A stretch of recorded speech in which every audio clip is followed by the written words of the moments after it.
afternoon. We will call this September 16th, 2025 Jefferson County Board of Health meeting to order.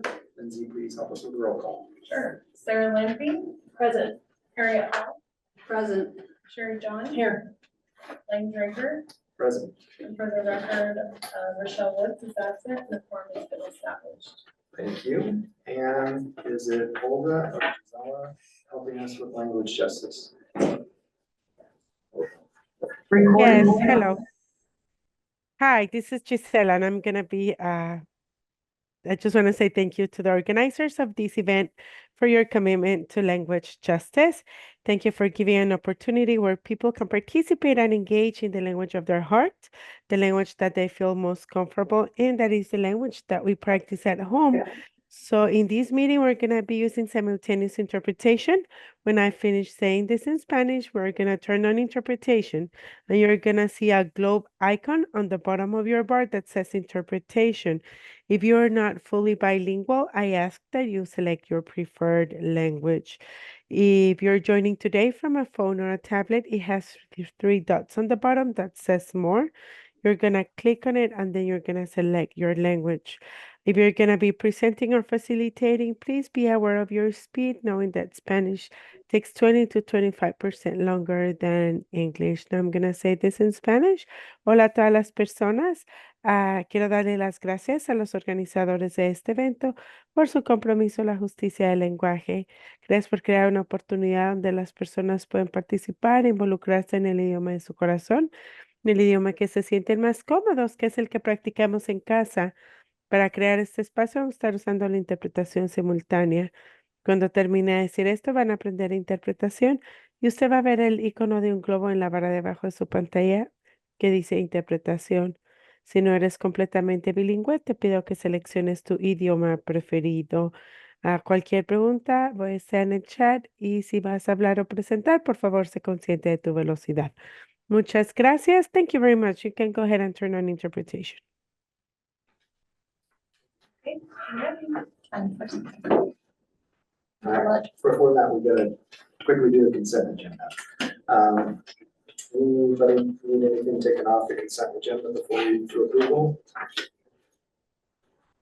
I get a motion to approve. Motion to approve the consent. Second. Motion and second. Any discussion? All those in favor, please say aye. Aye. Aye. Consent agenda approved. Now we're ready. So, financial report. Hello everyone, today I will be presenting the cumulative public health financial summary through August 31st, 2025. Starting with our revenues, and with 66% of the year complete, our revenues are being reported 8% ahead of the budget. And that is primarily due to our grant revenues and charges for services.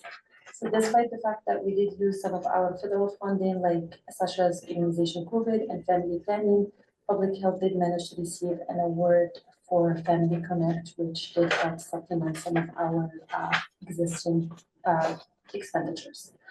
When it comes to charges for services, we did surpass our entire annual budget for restaurant licensing fees. Please note that it is typical for us to collect almost all of our budget during the first 3 quarters of each year. Next section is operating expenditures. Our expenditures are being reported 4% below budget. We do have some vacancy savings, and some of these positions were not being refilled by leadership in order to plan ahead for any 2026 budget challenges. However, some of those savings has been already repurposed towards contractual charges in order to avoid any gap in services, and also provide some training opportunities and professional development for staff. Intergovernmental or state payments are currently being reported at 14% ahead of the budget. Those are directly tied to our restaurant licensing fees. We tend to collect those in advance and therefore issue the state portion in advance as well. Cost allocation is only ahead of the budget by 2%. Lastly, our county transfer, although it is currently being reported at 46% of the annual budget, This is very comparable to the prior year August financials as well as other prior years. We do tend to bill our grants also first before tapping into the general fund, and any projected savings from this line items are indeed being reserved for any year-end and budgeted projects. That's all I have for you today, and if you have any questions. Thank you. Board, any questions for Simon? Not, can we get a motion to approve August financial? I would so move. Second. And second, any further discussion? All those in favor, please say aye. Aye. Approved.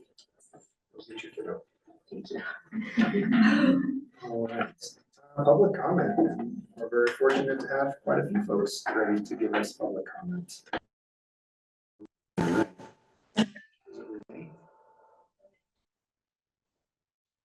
Renee's here, but doesn't have the public comment to read. We submitted it in written. I already put it in here. Okay. All right.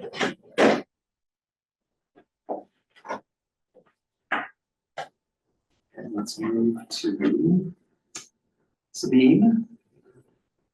So, Did she come up and speak? Has she, yes? yeah, just come on up.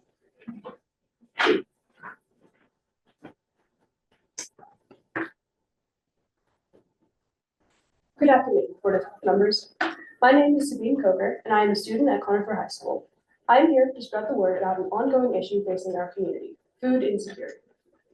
For the past year, I have been working with Girl Scout Troop 66577 and the Conifer Mountain Resource Center, or MRC, to shelter and publicize the community fridge at MRC. The purpose of this fridge is to service those in need in the mountain community when MRC's food pantry is closed on the weekends. And this project was no small undertaking. My troop members and I had to come up with a design for the shelter that would allow all members of the community, including those with limited dexterity, to access the fridge while keeping one frequent and unwelcome visitor to MRC, a bear named Cupcake, out of the fridge. In addition to this, we had to write a set of policies to keep the fridge safe and functional, and we participated in several food drives to help stock the fridge. Ultimately, our efforts have definitely paid off and will continue to do so, as even during construction over the last year, the fridge has distributed 5,780 pounds of food. The fridge project has taught my troop a lot, both about construction projects and about our community. Although we had all known that food insecurity was an issue before taking on this project, we learned much more about its widespread presence in our own community while working with MRC. We also learned the importance of having a community that is willing to come together to help each other through everything. Our goal in making this fridge was to provide assistance to others, but this project wouldn't have been possible without some assistance itself.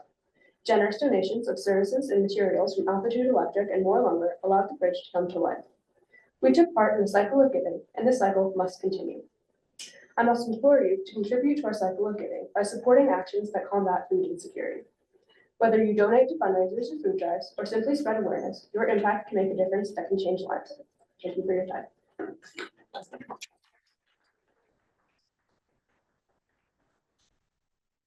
Girl Scouts. We got a nice comment from, I think, one of your partners, Izzy. So, I think that another Girl Scout looking at that Conifer. Great job. Haley.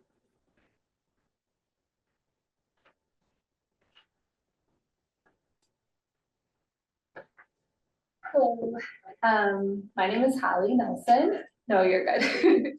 I am the director of the Jefferson County Food Policy Council. And our council serves to bring partners together across Jefferson County within the food system. One of the ways that we are doing that is by facilitating collaborative solutions to hunger. We have over 350 members. That includes community members experiencing food insecurity, food pantries that are responding to food insecurity, farmers that are growing food here in Jeffco, and youth learning to advocate, and others. On behalf of the Jefferson County Food Policy Council and our pantry partners, I'm here today to tell you about a brand new solution that we have to food insecurity in the county, the launch of Feeding Jeffco Together. And this is in celebration of Hunger Action Month this September. So over the past year, the Food Policy Council has led meetings with food pantries who share one vision, which is to have a singular place to donate to support food security across Jefferson County. So this September is the launch of this new collaborative fundraiser that benefits 10 Jeffco food pantries. These organizations are on the front lines every day to make sure our neighbors have enough to eat. And so now you can go to one place and support families from here in Golden all the way up to Conifer. The collective impact of these 10 pantries is extraordinary. Last year, they served over 300,000 individuals with more than 4.3 million pounds of food. And they did that all with just over $500,000. And that food is not just cans, it's high quality produce, proteins, and more. And a lot of this food, they get supplemented from grocery rescue. Feeding Jeffco together shows what's possible when we work together. Efficiency, impact, and lives changed. But we know the need is growing. More than 1 in 10 people in Jefferson County are food insecure, including 1 in 8 children. And families are making impossible choices between food, rent, and healthcare. With recent cuts to federal food programs that support food pantries and food banks, we're already seeing the impacts here in Jeffco. And you're gonna hear from some pantries about this after me. And this is going to be dramatically exacerbated, as you know, by the looming cuts to SNAP and Medicaid. One data point is that nationwide, Feeding America food banks provided 6 billion meals last year, but SNAP delivered 9 times that amount. As federal support shrinks, the burden shifts to local communities and our pantries to serve more people with fewer resources than ever. In addition, we know that food is an important determinant of health. Ensuring that families can meet their basic needs alongside nutrition education programs can reduce chronic disease and overall healthcare costs. So this is why collaboration matters. So through Feeding Jeffco Together, each person's donation can go further. And by pooling resources, our pantries can stretch every dollar to feed more families than any one of us could alone. A gift of $5 feeds a family for a day. And together those small acts add up to thousands of meals. So I invite everyone listening as board members or community members to take action. And please consider making a gift and sharing this fundraiser with your networks. To learn more or to give, you can go to coloradogives.org/event/feeding Jeffco. Thank you. Thank you.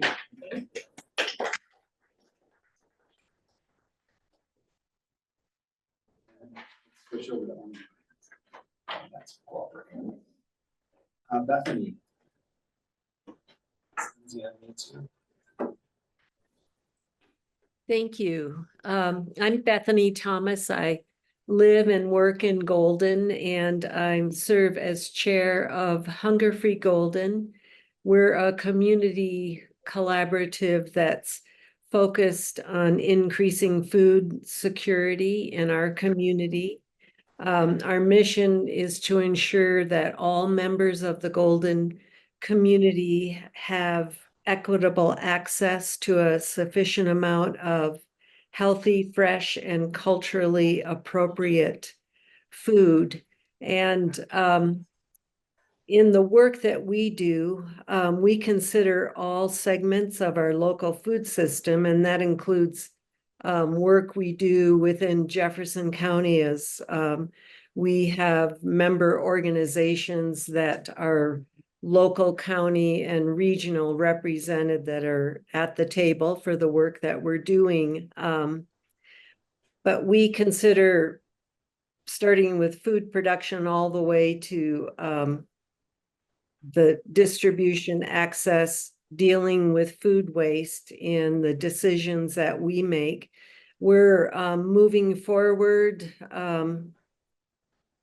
successfully with the implementation of our current 5-year strategic plan, and are going to be updating that within the next 6 to 9 months because we've achieved a lot of our goals already. I want to put on my pantry hat now and speak to represent the 3 main pantries in Golden, the Calvary Food Shelf, Golden Pantry and Thrift, and Be Golden. And we have all seen significant increases in access to the pantries. We've seen almost a 40% increase in the number of unique households in the first 8 months of this year from the same time period in 2024. Our visits, pantry visits are up 35%, and the pounds of food that we're distributing have increased by about 32%. And we all know that hunger is not a standalone issue. And what we're hearing at the pantries and people are sharing is the challenges that they're facing in life around job loss or decrease in their work hours, medical challenges, either they're missing work or they can't cover their medication costs, housing insecurity. And so people, just as Hallie just shared, are having to make choices. And we know that many of our community members who are pantry visitors go to more than one pantry on a weekly basis. It's a pretty high number. And people are shopping each week. And so we have a community food navigator who is working hard to help residents connect with food resources, primarily food, but also other resources. But we are very concerned about the impact of the SNAP policy changes and the changes coming to Medicaid, because we know that'll affect our pantries even more. We do receive financial support for the work that we do from the city of Golden, which includes funding to purchase food, but the pantries are finding it hard to keep up with the demand. So I just want to thank you for the opportunity to speak to the issue of food insecurity in our community of Golden. And thank you for the work you do to increase the well-being of those who live in Jefferson County.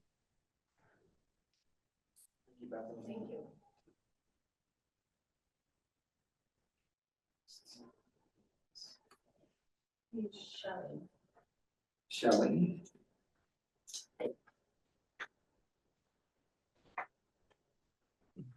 Thank you. Good afternoon, members of the Board of Health. I'm Shelley Logan McCowan, and I live up in Pine. I'm representing the Mountain Resource Center as I share these public comments. Mountain Resource Center is a nonprofit agency that serves low-income seniors, families, and veterans on the 285 corridor, as well as Evergreen and into Park County. I know that when people think of the mountain community, they may think of big fancy houses, but the truth is that food insecurity is a big problem in our community, and it is about to get bigger. With the increases in the cost of living, the cost of food alone, cut food benefits, and increase of work requirements on older adults, our community is facing a crisis. Last year, we fed over 1,000 families, touching the hearts and bellies of over 4,000 people. We fed them 270,000 pounds of food. But because of federal cuts in the USDA this year, our food budget was also cut in half. We're finding it challenging to provide supplemental food support to our clients. We are spending time rescuing food and getting creative, but we're unsure if this is sustainable into the future. The dollars supporting our food pantry continue to dwindle. That's why Mountain Resource Center joined Feeding Jeffco Together, a countywide fundraiser powered by 10 Jeffco food pantries, Jefferson County Food Policy Council, and Food Bank of the Rockies. I urge you to support Hunger Action Month and spread awareness of the efforts of this collaboration. And meanwhile, please remember that more than 1 in 10 people in Jefferson County are food insecure. Families are struggling even more with recent cuts to SNAP and Medicaid. Our food pantries are serving more people with resources that continue to dwindle. I would like to thank you for your time and consideration. And I wanted to say I'm very honored to partner with Girl Scout Troop 6577 and their project to improve our community fridge. I would like to commend these ladies for their bravery for being here today, especially in light of recent tragic events in the mountain community. I hope you'll be inspired by their stories and what these amazing Girl Scout partners have learned about food insecurity in our community. Maybe you'll even consider coming to a ribbon cutting for their awesome community refrigerator Silver Award project up in Conifer, Colorado. Thank you.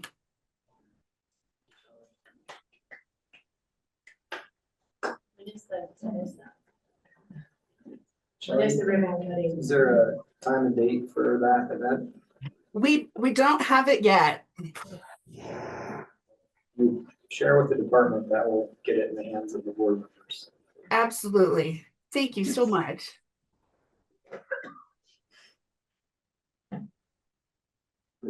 I think we just have, that person. We just have the last. Russell? Yep.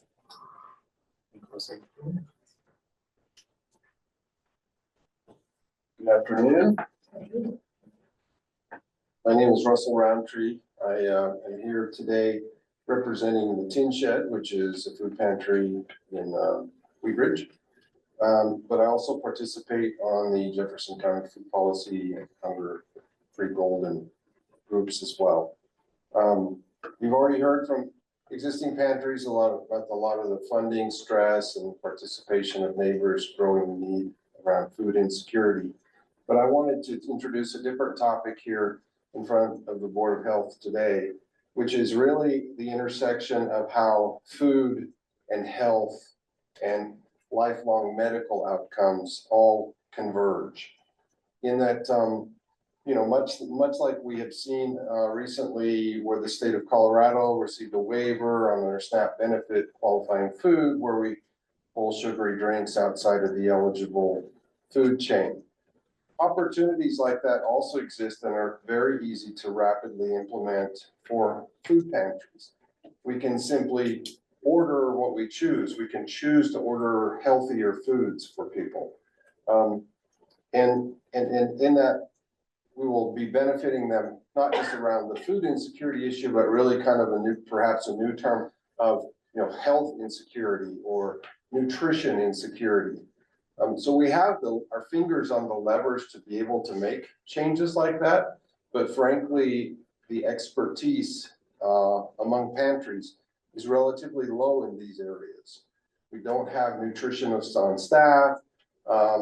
And frankly, the neighbors that come to our pantries are oftentimes looking at quantity versus quality. So I'd really like to recommend going forward that we begin to expand the conversation to include nutrition and health outcomes, not just simply filling our bellies. And at the pantry that I participate, we're relatively large. We serve about 400 people every Tuesday per week, which translates to about 2,500 family members per week. So it's a large number of people. In fact, we're doing that right now. I'm sitting here instead of handing out food today, speaking to you. But I'm here to appeal to the expertise and the technical support that your group may have in assisting us in prioritizing what we provide and what its nutritional value is, and all the educational programs that are going to be necessary to create sustained change in behavior of the people who visit our food banks. Thank you for your time. We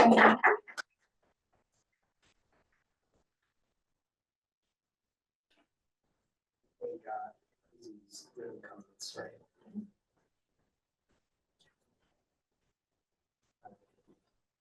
I will be here, but I mean, another Girl Scout in Troop 66577. All right, well, thank you all for being here and sharing your comment. Appreciate that. We're ready to move to new business. And this meeting, it's good that we have a variance case, so Mitch.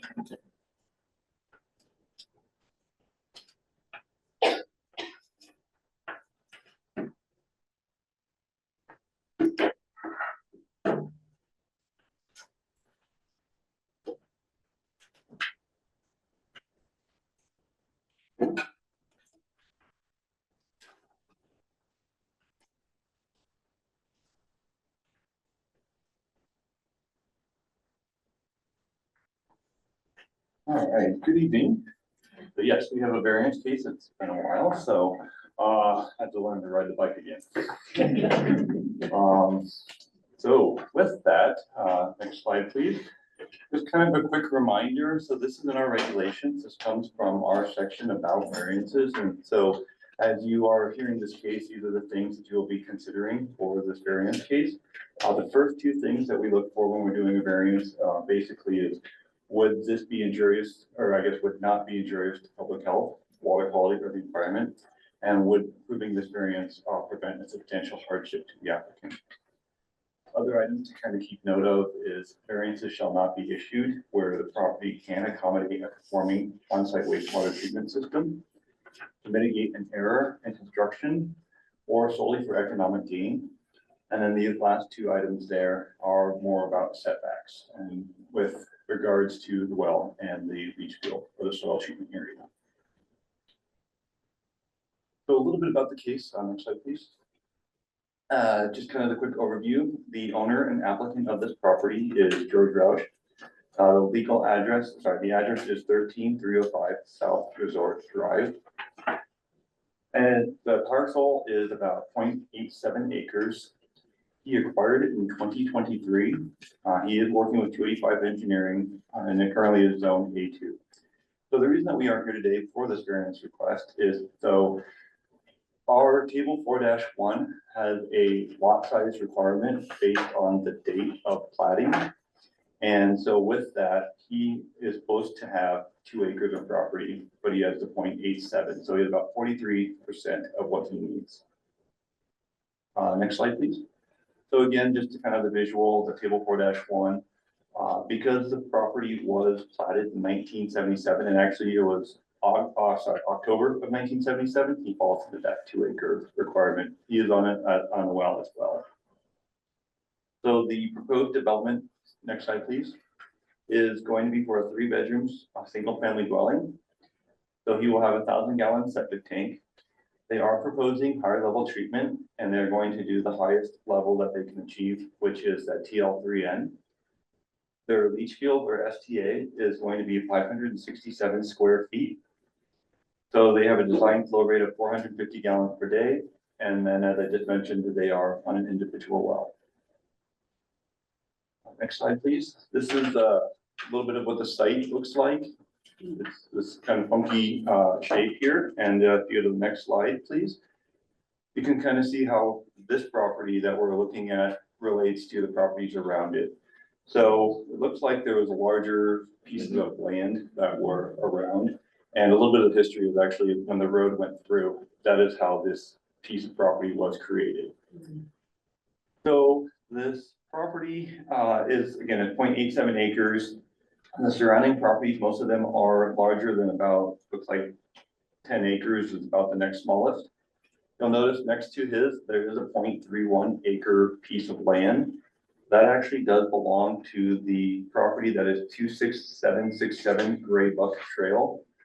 The property owner, Mr. Roush, the applicant, did attempt to purchase that piece of land. They did not want to sell, and then same with some other land. I believe it was the nearly 40 acres to the south that he attempted to buy some land from them too, and they were not up for selling land as well. Next slide, please. So these are just some of the site photos of what the property looks like. So we did post the property and it has been posted for at least 20 days. And if you go to the next slide, please, this is just a picture. You can kind of see where we are standing in relation to the property and which way we're looking. So that's supposedly me with the red dot, and then the arrow is the direction that we are taking the photo and what this property looks like. So if you can go to the next slide, please. You'll notice it's pretty heavily treed. And it just kind of, again, it just sits in this crook of this turn on this piece of road. And then the next slide, please. It is pretty heavily treed and along the road and then kind of a little bit further to the east and the southeast. But if you go to the next slide, please, you'll notice that there is a bit of an opening where the development is going to occur. And next slide, please. Kind of tried to lay out based on the engineering design that we've received, this is really the location of where the leach field would be, or being proposed, I should say. A little bit of a slope, but not a heavy slope. Not a lot of features around there that would also indicate that there's a concern for runoff or anything else to affect the soil treatment area. And then next slide, please. And again, this is just another view looking back towards the property from the other side, again, being heavily treed. And then the last slide of the pictures, next one, again, it just shows that curve of the road and how treated it is. If you go to the next slide, please. This is the proposed engineering design that we received. So again, you can see in the bottom left corner of that parcel is where their STA will go. The development will be kind of more towards the middle of the property. And then, so they will need to pump, but they also have a higher level treatment there. And so they do meet setbacks. They do meet setbacks on site. And then again, with those lots around them being as large as they are, there's not a huge concern of impact from this system on some of those other ones. So what we are looking at, if you go to the next slide, please. The approval conditions for this variance would be that they would sign the standard variance agreement that we have. And what it does is it sets forth the terms and conditions of the variance. We are looking that the proposed system would be installed in accordance with the engineer's design and the regulations. So that would include, again, I think they kind of were proactive on this. 285 has come before us before for some variance request. And so they went with the TL3 and higher level treatment, even though they could meet the setbacks. The soil profile test pits were not dug at the time of our investigation, so we are getting what they believe is the soil type out there based on their expertise in designing systems in the area. The reason that being is because this variance is also part of a planning and zoning issue, and so that's the fourth bullet down here, that they need to rezone the property in order to develop it. But in order for them to rezone, they need to demonstrate that they are allowed to have septic on there. So it's kind of this chicken and the egg kind of thing. So we're kind of the first step to allow them to move forward with development. So with that, that fourth bullet there is that we would not issue the permit. So yeah, we would not issue the permit with planning and zoning until planning and zoning has resolved their issues and then basically given us written approval that we would be okay to do so. That way, this allows the person, the applicant, to work on the process to develop the property. What's it currently zoned? I believe it was A2, if I remember correctly, Which is agriculture 2, and I'm not sure. I know Roy Laws was always good with this. You had those memorized at the lot size that you would need for that. the agriculture meaning not residential. There are some where you are allowed to have residential on there, but mostly, yes, it is more of the non-residential type allowances. And actually, the thing about it, so I'm thinking of the mountain M2. So those are the mountain residential, those are the ones that allow for the development with residential and homes, whereas you're right, A2 would not allow for residential. That third bullet, to come back to that, the engineering adjustments. So we do have the engineering design, and they would still have to follow the regulations when they do design. Again, that's all for the most part conceptual, proposed. Once they get out there, they start digging, they might have to make a few changes, which we'll usually work with them on, but it shouldn't be outside the scope of this variance. Would you expand on that just a little bit? The way that it was zoned and What it's talking currently about, zoned yeah. for. So I'm gonna have to get back with you for a really intelligent answer on that, because that is not the one, So it's not just very me. well as, yeah, I'm not as familiar with the zoning. I do know that basically the parcels out here are zoned for certain uses, usually residential, commercial, agricultural. And so with that, they have different levels of how much you can develop on those properties. But to get into the details of what exactly A2 zoning means, I have to at time the zoning for some help on that.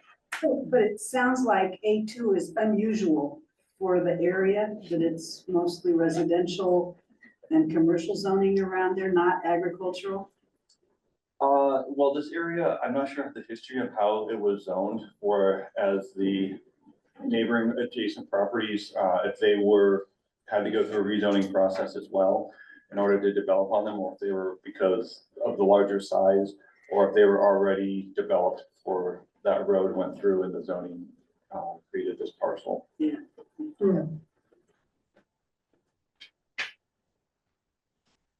So at that time I had questions, or sorry, next slide, was left to answer questions, but they're good.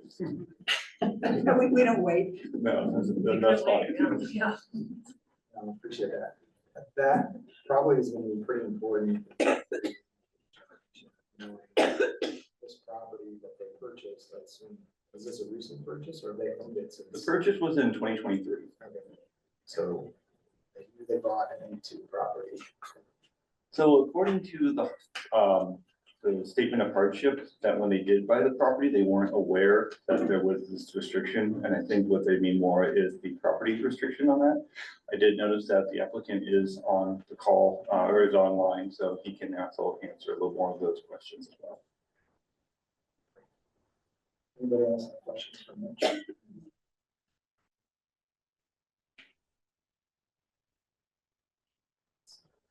Is the applicant online?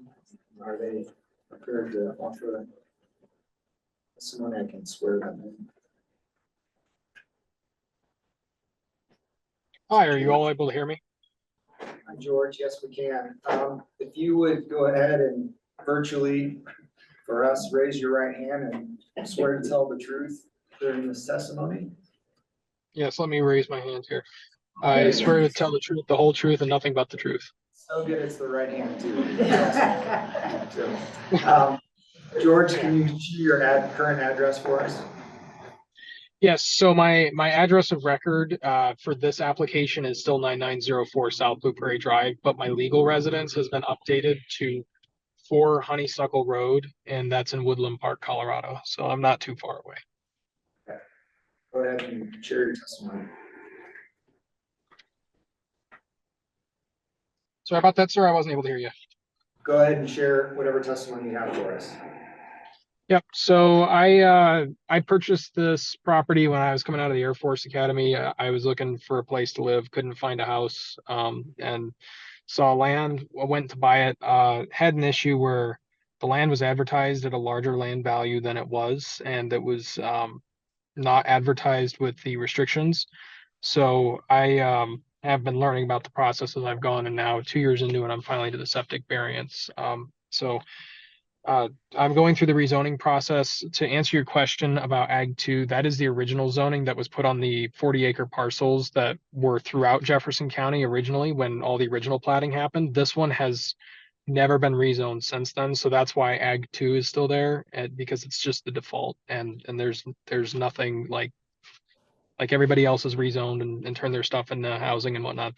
For some reason, this property's just been left behind. So I'm going through the process to get that.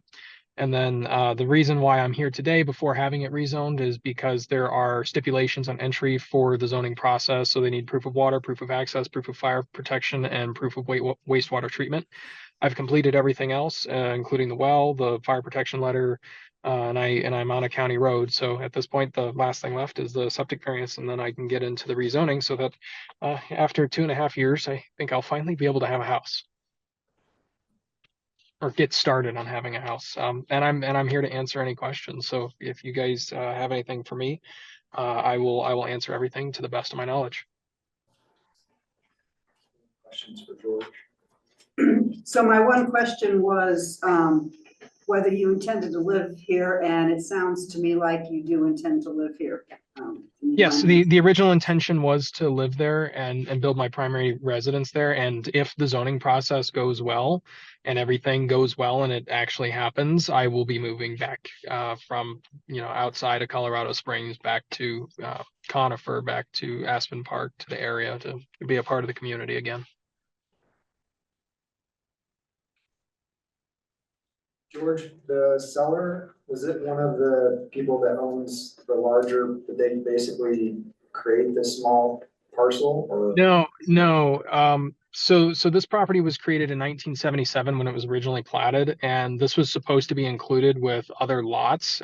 My guess is that's the original intention, but for some reason it was deeded separately, and somehow this property became separated from the rest of the properties.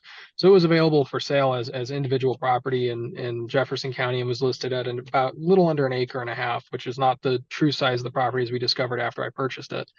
And on unfortunately, because of where it's situated, there's not really a way to expand it apart from trying to purchase little slivers of other people's property. Those individuals, I did reach out to them.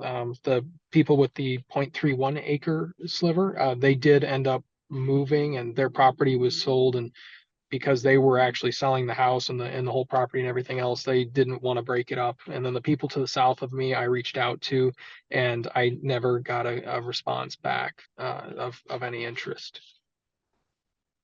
So this was sold by, I believe, an investment company. I purchased this from an investing firm that, was selling property.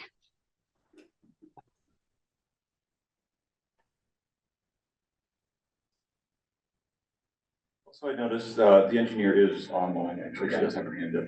Great. I guess maybe just one of the, George, so the hardship, can you kind of clarify that for us, is if we don't grant a variance, you just own an agricultural property. Is that kind of your hardship? Yeah, I mean, if the variance isn't granted, I can't build my house, and I take a total loss on the property. I can't sell it. There's nothing I can do with it. I can't add it to lot space or do anything like that. I can't build a garage, or there is no way for me to use it. And because I have at this point invested so much into the land, just to try to be a part of the community, if this variance isn't granted, it's just not happening. It's just a total loss. No moving to the mountains outside of Denver. It's no being a part of Jefferson County. It just won't happen, and I'll just retract my life. Jennifer?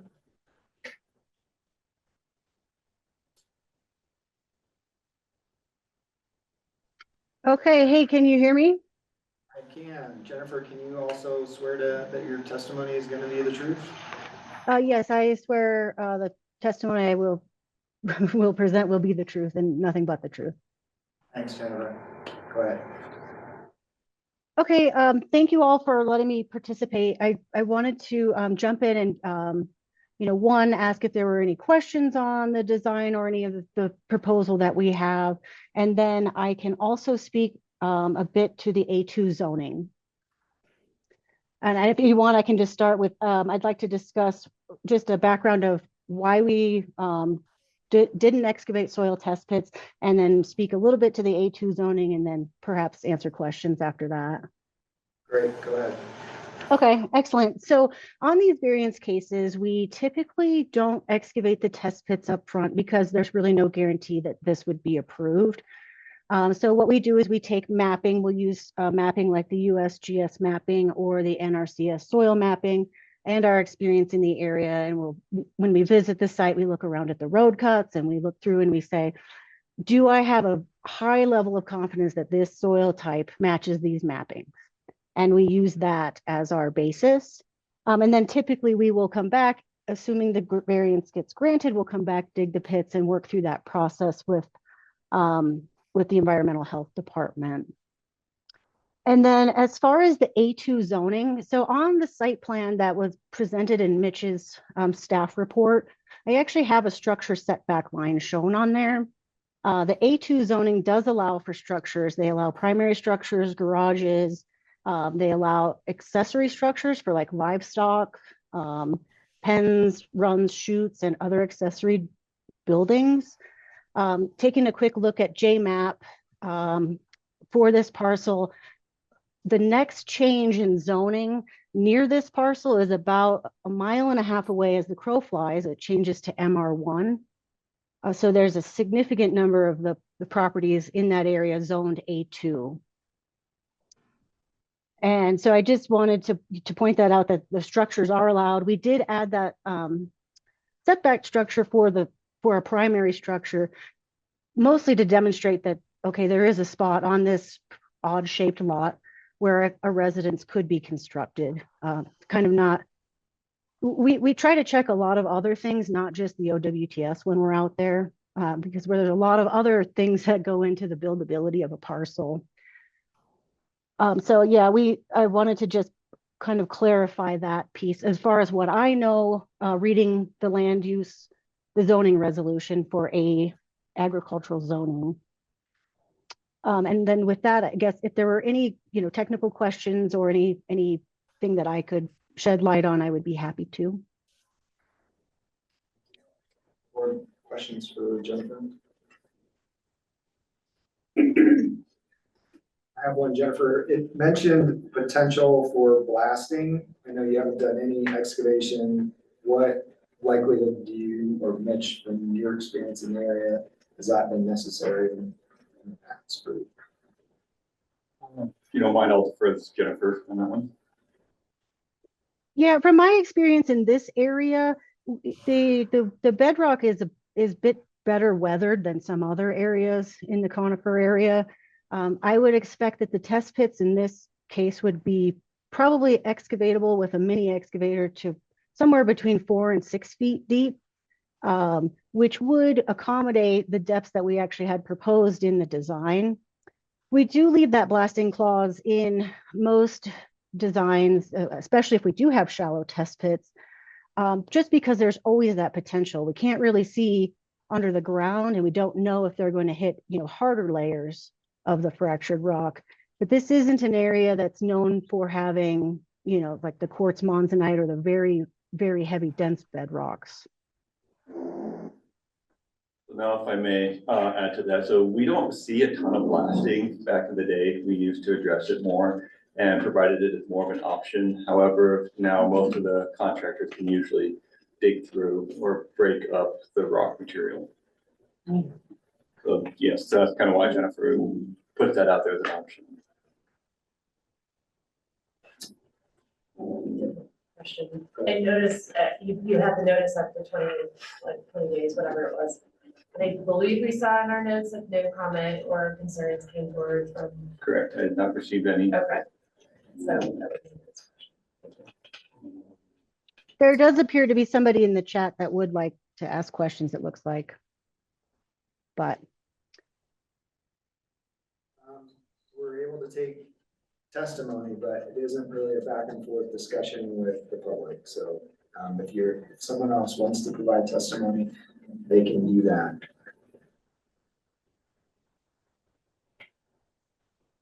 Is there anybody that wanted to also provide testimony? looks like Shelley. Okay.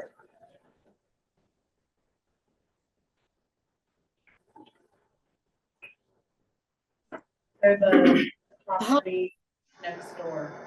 Yes, this is Shelley Houston. We own the property that's right next door to the one in question. I need to swear you in, so that can you swear that the testimony you're going to provide is the truth? Yes, I do. So we moved into this property, bought this property about a little over 2 years ago, my husband and I. And the reason I bring this up is because we did talk to the realtor about buying that property from the current owner and have not been approached at all about selling that small piece of property to this gentleman. There is a little bit of concern about how small that piece of property is and building a house on that. And we did make that offer of actually purchasing that just because it is such a small piece of property. There was an additional concern just that the price that he did buy that for, and that he's quadrupled the price that he's selling it for now when he put that on the market. So there was just some concern in terms of, building a house there. All the trees would be taken off that property because it is such a small piece of property, which is why we did approach the realtor when we moved here to see if we could purchase that just to keep that open. And so we were really concerned, and so we're just wondering, why is it for sale if he's even wanting to move there? And why were there no communication back to us so that we could buy that piece of land just to keep it open? And I'm just curious as to why those efforts were never taken seriously, because we really do want to just see if we can keep that open and just not kill all those trees. It's such a small piece of property. Thank you, Shelley. Anyone else that was on that wanted to give testimony? Shelley's address, I'm sorry, I'm not sure what neighboring property she's talking Shelley, can you share your address? I think you started Yeah. to. So my property is the 26767 Graybuck Trail. And our property is that small strip of land that butts up against the property in question. We're right there on Resort, and we follow along on Resort. We basically parallel that piece of land. So when you looked at the map, that basically would have made the piece of property be a little bit over an acre.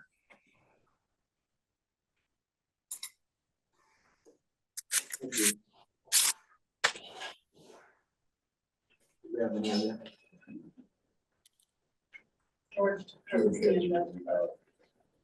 Yeah, and it looks like right now as it stands, there is a for sale sign down there, and I don't know, we have talked to the realtor a couple different times. And you know that I'm just confused. It sounds like there's some mixed signals, and so we really were just trying to help. We haven't received any communication from the current owner. And like I say, we've only lived here for a little over 2 years, but we haven't received any communication. And we certainly would like to see if there's any way we can assist, because it is such a small piece of land. And you would really have to take down all of the trees on that little section to be able to put something on there. So we're just concerned, that's all. And like I say, there hasn't been any communication at all.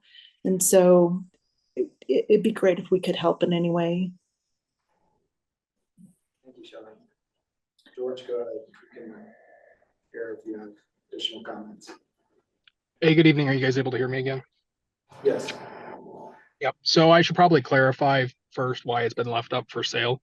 That's at the price, the price that it was originally listed at by the previous people. I've left it up because I was how do I put this? I had just left the Air Force Academy, and I was in a personal position where there were a lot of questions on whether I could financially continue to do this, and get close to building a house. Could I ever get a VA loan? Could I out process? Could I get through my medical stuff? There were a lot of personal things that had me just, when I realized it was going to be this long process, put it on the market and just see if there was an out. My situation has improved where I'm confident that if we get through this process, I will 100% be able to build a house, and I will live there. Or at least I hope I will. But because my realtor I didn't tell him to take it off the market. If somebody comes up with, one of the neighbors say, hey, we'd rather buy your land for that price, they're welcome to. Now, no, I haven't communicated with Shelley because I didn't know that I could. If they want to sell that 0.31 acres, we can have that discussion. I'm open to it, but I don't think it changes the variance because it's not enough to get us to the 2 acres. But hey, if we can increase the lot size, and I go into replatting with a little more land, that's great. I did speak to the previous owners of her property, and they were not open to selling because I've been in this process for quite some time now. Regarding Shelley's concerns about the trees, I actually will not be removing the trees. The trees that are there will stay there. There's only, I think it's 4 or 5 total trees that will be getting removed, and that is just to put a driveway in. And then the driveway will go in, and the existing cleared space will be used as the pad to construct the house. I'm very, very, very conscious about that. I understand. I'm a conservationist myself, and I really appreciate the aspen grove that's there, and I have no intention to remove that. So the property will will still be nice. It's not gonna just be bulldozed. I've been very careful about who I work with for that reason. But my full intention is to proceed with building a house. And if Shelley, if you want to reach out directly, I never got anything from my realtor. So, you know, if you guys want to have that conversation, we can have those conversations. And I'd love to talk to you directly. I'm actually really saddened that this is now the first time that we've gotten to talk, because I'm looking forward to being neighbors soon, I hope. But yeah, I'm fully intending on keeping the trees up and proceeding with a house. And like I said, I just had it listed because I was in a different financial situation that I'm in now. And if the variance is approved, then the property is not going to be available because I am going to build it. And I'm going to, if it's within my power, live there. So, you know, when you're in your early 20s, you kind of can't lock yourself in too much. Anyway, thank you all again for considering this variance. I know it's up in the air. Shelley, if you want to reach out directly, am I allowed to share my contact information? Can I do that? Yeah, you Is that can okay? either put chat or whatever you want to do. But we're Okay, gonna go ahead. I'm gonna message her directly and give her my contact information because I think there's a spot for a connection here. Great. I'm gonna close testimony at this point and move it to board discussion. Board. This one's really challenging for me. It is, yes. I just don't feel like we have all the information. Well, I don't know if we do it all. I bet the zoning sounds like. Well, I don't feel like I. Yeah, one of my thoughts is that some of the information that's just come up may be more relevant in terms of deciding about rezoning rather than our deciding about the things we're supposed to decide about. And I wonder if other board members have that same I think it's- sense. I mean, from my understanding, it's like, can't go to rezoning until we have given it variance, so we're in this sticky spot of like, if you say no, then it doesn't go to that, and then it's stuck. Yeah, no, I understand that, I'm just thinking that the concerns that I have seem more relevant to a zoning decision than to our decision, that's all. What's the next step if we approve the variance? If you approve the variance, then that would allow Mr. Roush to go ahead and start the rezoning process. So we could go ahead and look at reviewing the septic permit, but we would not issue it until we know that he could move forward. And he would have to have a rezone. And we have to have a rezone, yes. So he can't even do that, like you said, Sarah. Yeah. But they would still have to meet all of the standards and qualifications Yes, in order to complete the project. yes. So basically, we would just be voting to allow him to continue through the process. Yes, so pretty much what we would be seeking with the variance is the approval of developing the property that's below the required acreage size. So the purpose of the acreage size is to ensure that we're not getting runoff to potential neighboring properties and threats for human health, correct? Like can you? Somewhat, yes. Yeah, I mean, I'm sure that, like, as we saw, it goes back to 1977, some of this could be updated, but that's not our role today, but that's the intention. Yes, so as you start getting more and more development on these smaller parcels, so if we go back to the Indian Hills policy in the prohibition area, that where we see a lot of these developments and these even smaller parcels than this, that you get the density and then you start having the higher levels of pollution in the groundwater. Yeah. So my earlier comment where I had mentioned about the lot sizes of the neighboring, they're pretty good size. So that's where I meant by it's not going to be, ideally there shouldn't be a ton of impact there, because there's enough development that's kind of spread out throughout the property. So with the lot sizes back in, I believe it was 73 is when they started working on creating these and started looking at how much land should there really be for a property to develop or to support the development. So in my correct reading of the proposal is that where the OWTS system is actually closest to the 30 something acre plot that's actually vacant and not, is that correct? That is correct. It's towards that property. So, yes, and then there's the property is 13245 south. I'm not sure if you, I think you guys all received. We don't have. Oh, sorry. Okay. No. Do you mind putting that back up again? I was looking for that too. I was like, oh, where was that great map that it showed us? Not, unfortunately. But ultimately, there is not density. There's not. In this area. But this is. You can go to slide 7.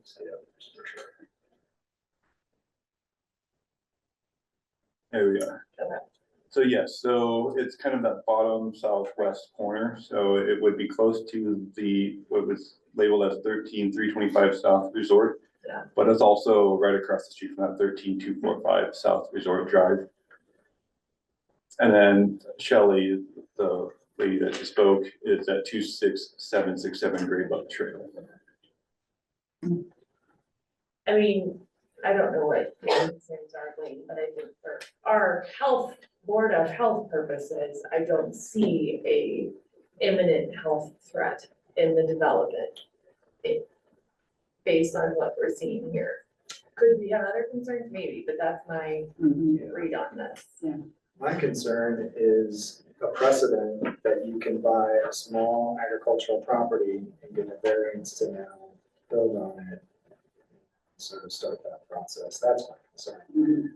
Jennifer's design, this area is not dense. We're not concerned about that. They have high level treatment. I'm not concerned about the system that we're doing there. I'm more concerned about this precedent that we allow variances for small agricultural properties to now be residential properties. Not necessarily how they were originally zoned, and there's a 0.31 next door that's also agricultural that someone could buy and then come in and say, you just gave a variance next door for this. So, yeah, that's the thing. That table has been my nemesis because I don't support that table. That's the other challenge I have is 2 acres is not scientific to say they want 2 acres. It's all based on the size of the system and the soil that's treating it. Just to say you need 2 acres regardless is not at all scientific. So I don't support that. So I don't have a problem with giving variances to that. It's these other factors that it was not already built on where there'd be a taking. You know, if there was an existing structure and they're going to improve the system, that makes total sense. It's not the case.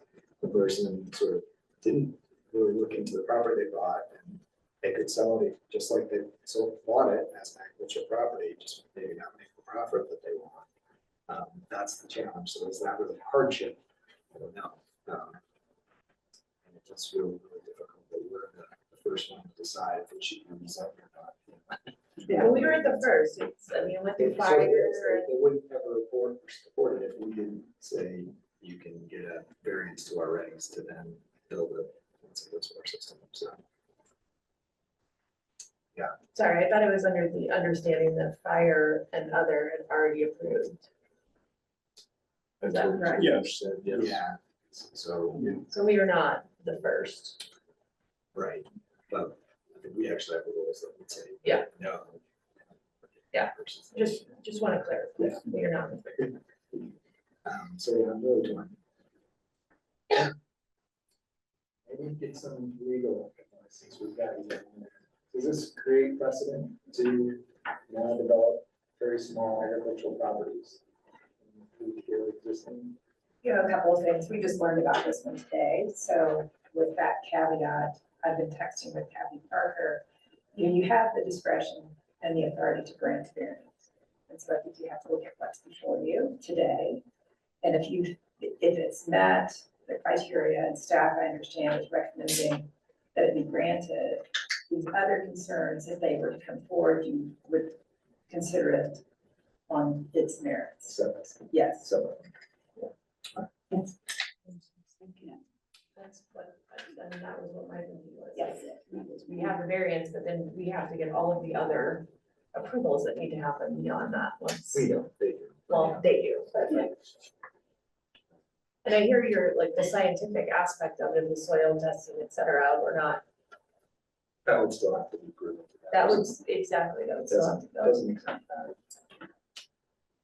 Yeah, so again, this septic system that's being proposed is not gonna create a density issue for this area. It's gonna be the best system probably in the area.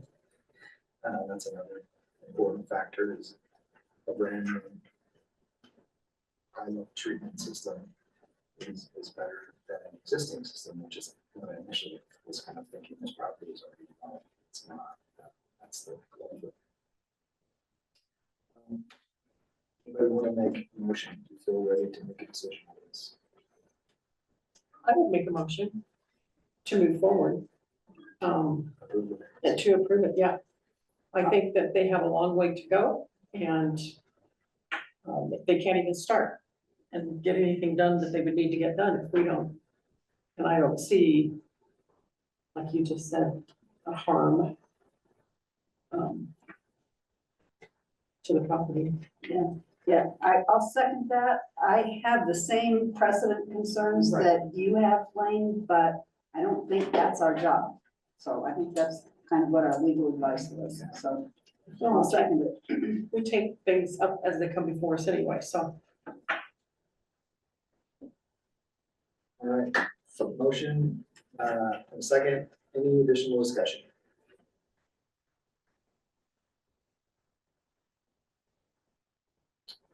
All right, all those in favor, please say aye. Aye. Aye. All right. Thank you. If you want to stay around longer, we're working on the regulations and getting rid of that table for that. Yeah. Definitely need to set that for a long time. This Thank is you a all. whole different issue. Congratulations, George. All right, Oh, George has his hand up. next, Kelly, food security within Jeffco, which we've been hearing about. Yeah. I don't want to bring our microphone back. I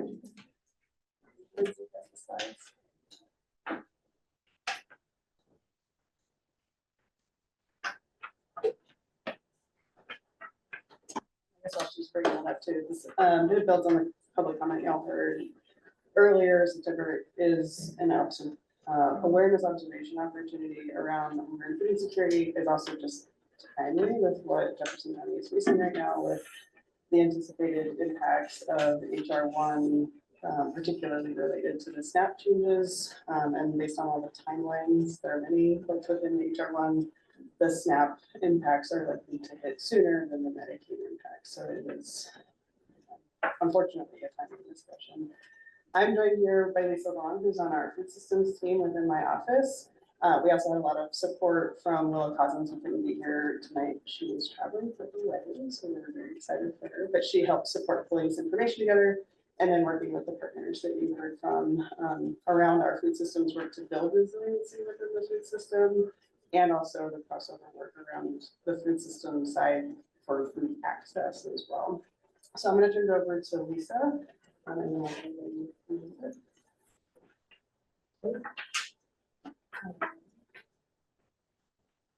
too far.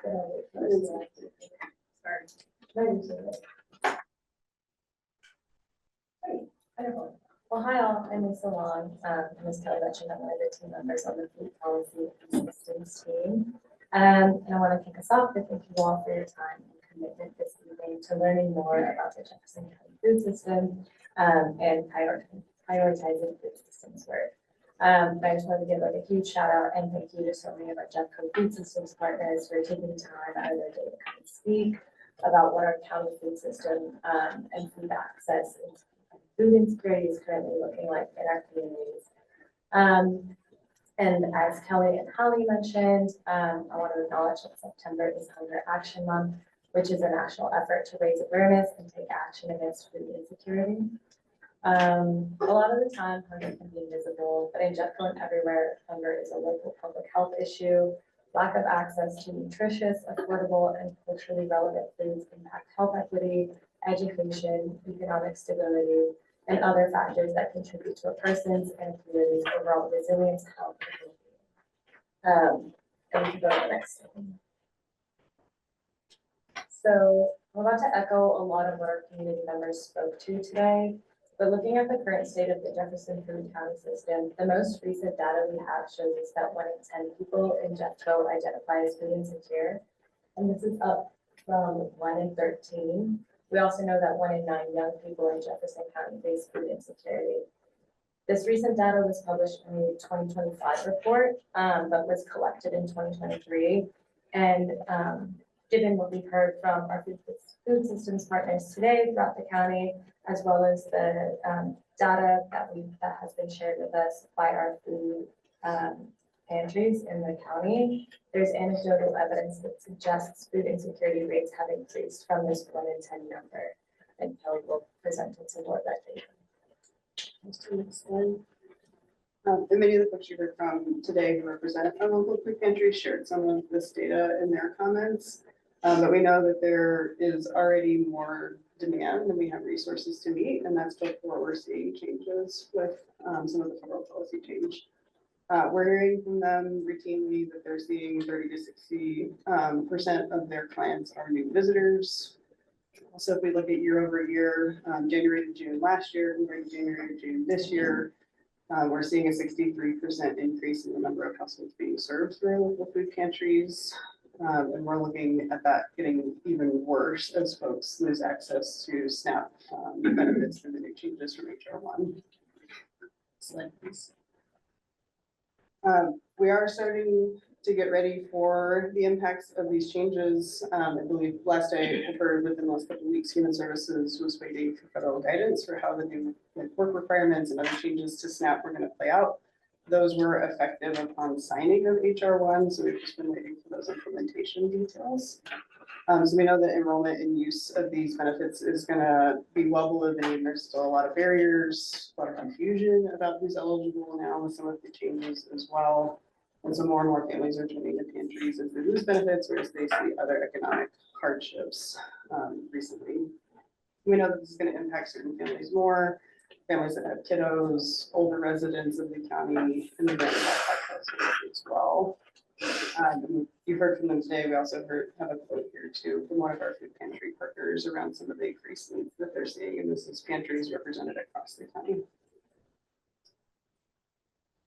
You also heard from some of them about a lot of the local groups and collaborations around this. They have the fundraising effort that they've been working on. There are also coalitions that folks can join and work in as well. Within their own community, there are several that work really at that municipal level and some that work at the county level. And there are statewide groups too that are all trying to tackle this issue across the region. We have a link. We've just made some updates to our website too for folks that want to get connected to those opportunities where they're present in their local community or at the county level to get more engaged on the different efforts going on now to address hunger and food insecurity across the county. Within the work that our team does, we have some priorities within our grant funding to focus on land access for local production of food, which is a key part of our local food system.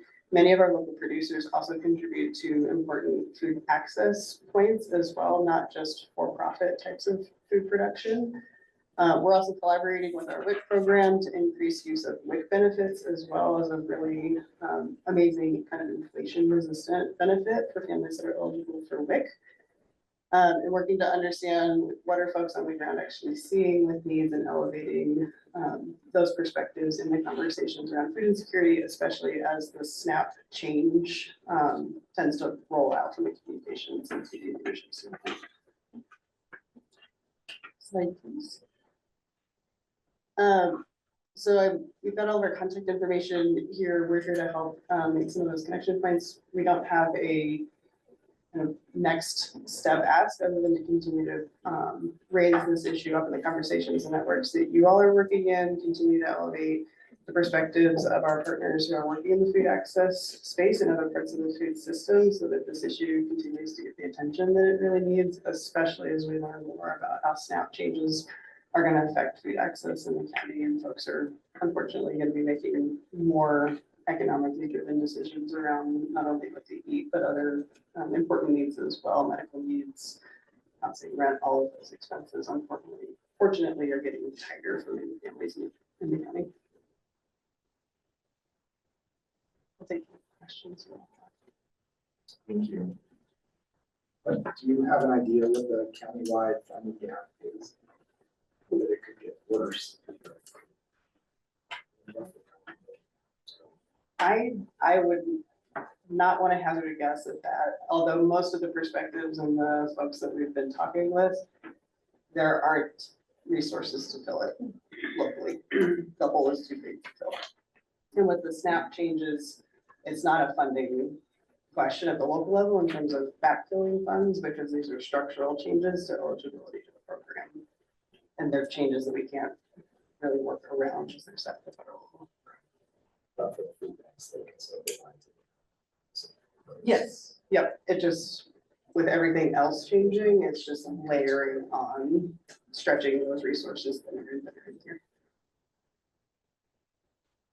Other questions?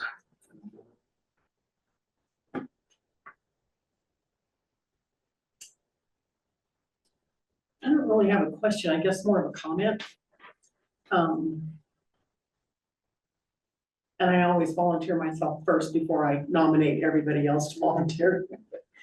But to me, as much as we have talked about community engagement, community outreach, et cetera, as a board, I think this would be a really, really good place for to see how the board could be involved in. Do we have like a big Saturday thing where we have all the providers there? I mean, you know, as our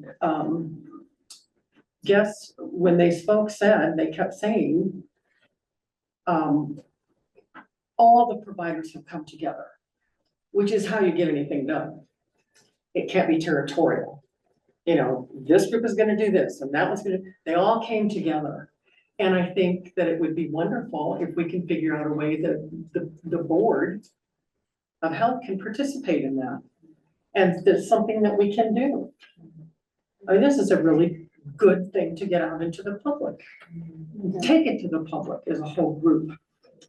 And I think that would build on conversations the Board of County Commissioners have had too around SNAP and Medicaid HR1 impacts. And so I think if the board's interested in continuing to be part of those conversations as that planning comes together, I think that'd be a great place to bring you all into that. And there is an interest at that level to have kind of a convening role. And I know that that convening is already happening in many places, coming to the House comments with Food Policy Council, but bringing kind of all of those players together to have more conversation about Well, and not just conversations. Yeah. I mean, have a community drive for crying out loud with everybody involved.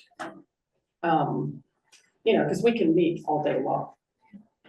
Well, and I think some of it's meeting similar on the Medicaid side. There's conversations around how do we meet the communications needs around these changes with SNAP so that each individual agency isn't trying to meet the need of sharing that information as the changes roll out individually. So some of that meeting and convening, I think, will be centered around that communications planning. So SNAP being a little bit more urgent just because of the timeline.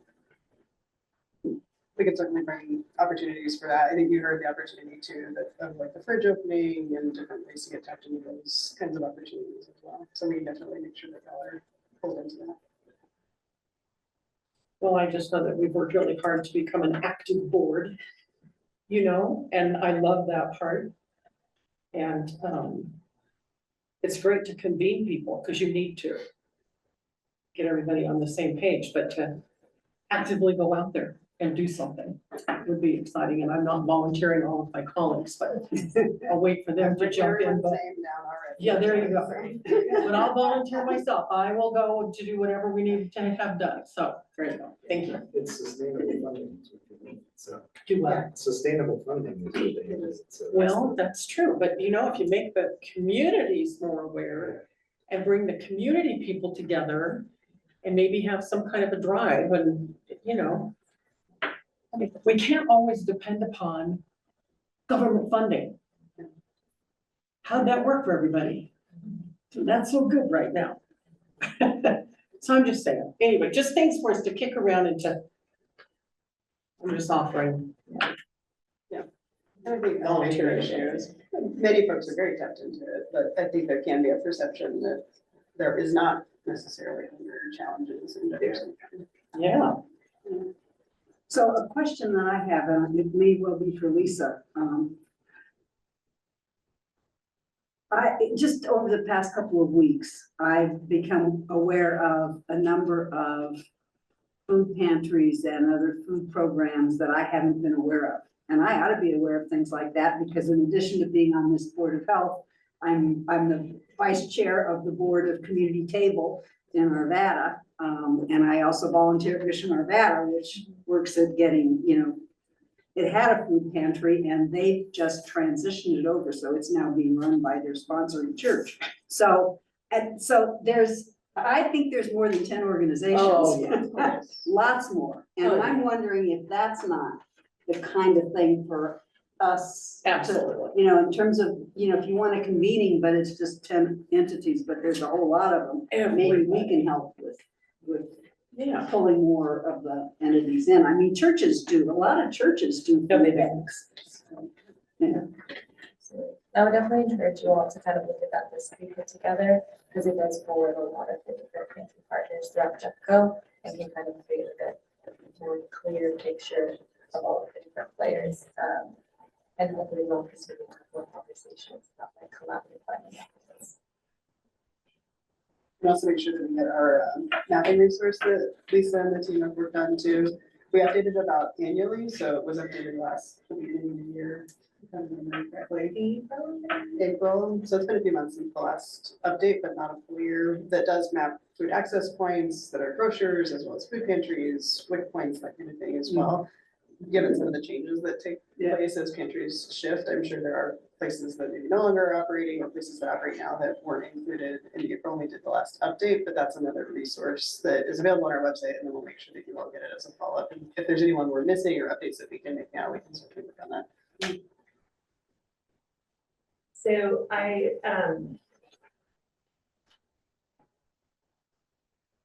sat through a day full of planning for around Medicaid work requirements last Friday that my day job planning did. One of the big things that we really talked through was communicating to folks and ensuring that we're building systems that are applicable to SNAP as well as to Medicaid.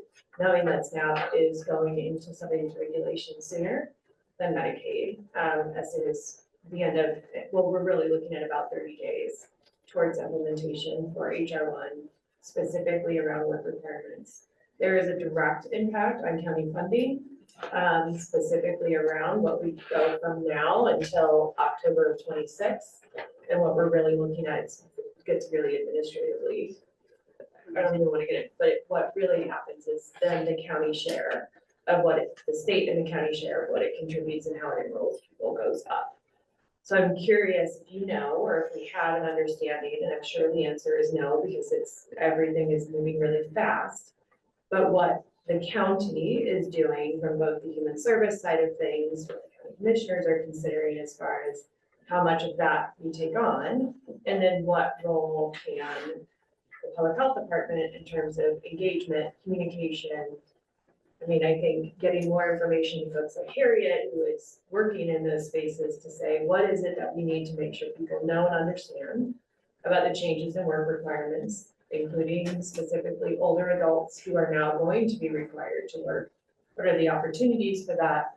How do we ensure that we are keeping as many people in access as possible? And what can we do in order to make that happen and communicate that effectively? So I think from my perspective, I think our call to action is one, hearing from our county, not just from public health, from human services and county commissioners about what they are doing, what the communication is, and what public health can do. I think specifically around WIC and what that will do to change our WIC enrollment, because people might get confused about what is and is not changing. And it would be helpful for us to get guidance from those folks that are not under our purview currently, but do have direct impact on food access. So I would love to know a little bit more from not the health department, but from other county departments about what they are doing, and then what we can do to ensure that we are supporting and engaging from our side of, and engaging and communicating that to those that we know, and how we can engage that. So I don't think I have a question, more of a that's what I see our next step being. I do think aspects of what we can do in community engagement.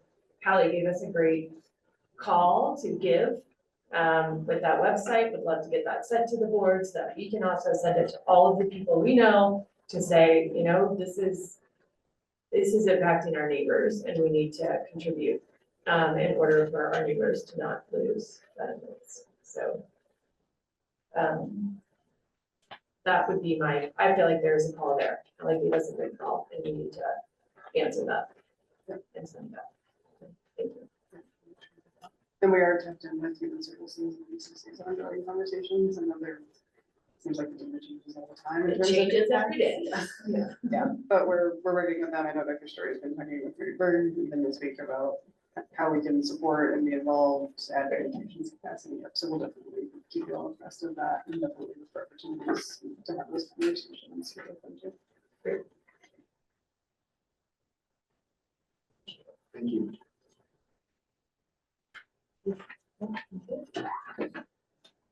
Can we go next? It's for a while this meeting. Shifting gears, a bit again. September is also Suicide Prevention Month. There's a lot of services this month.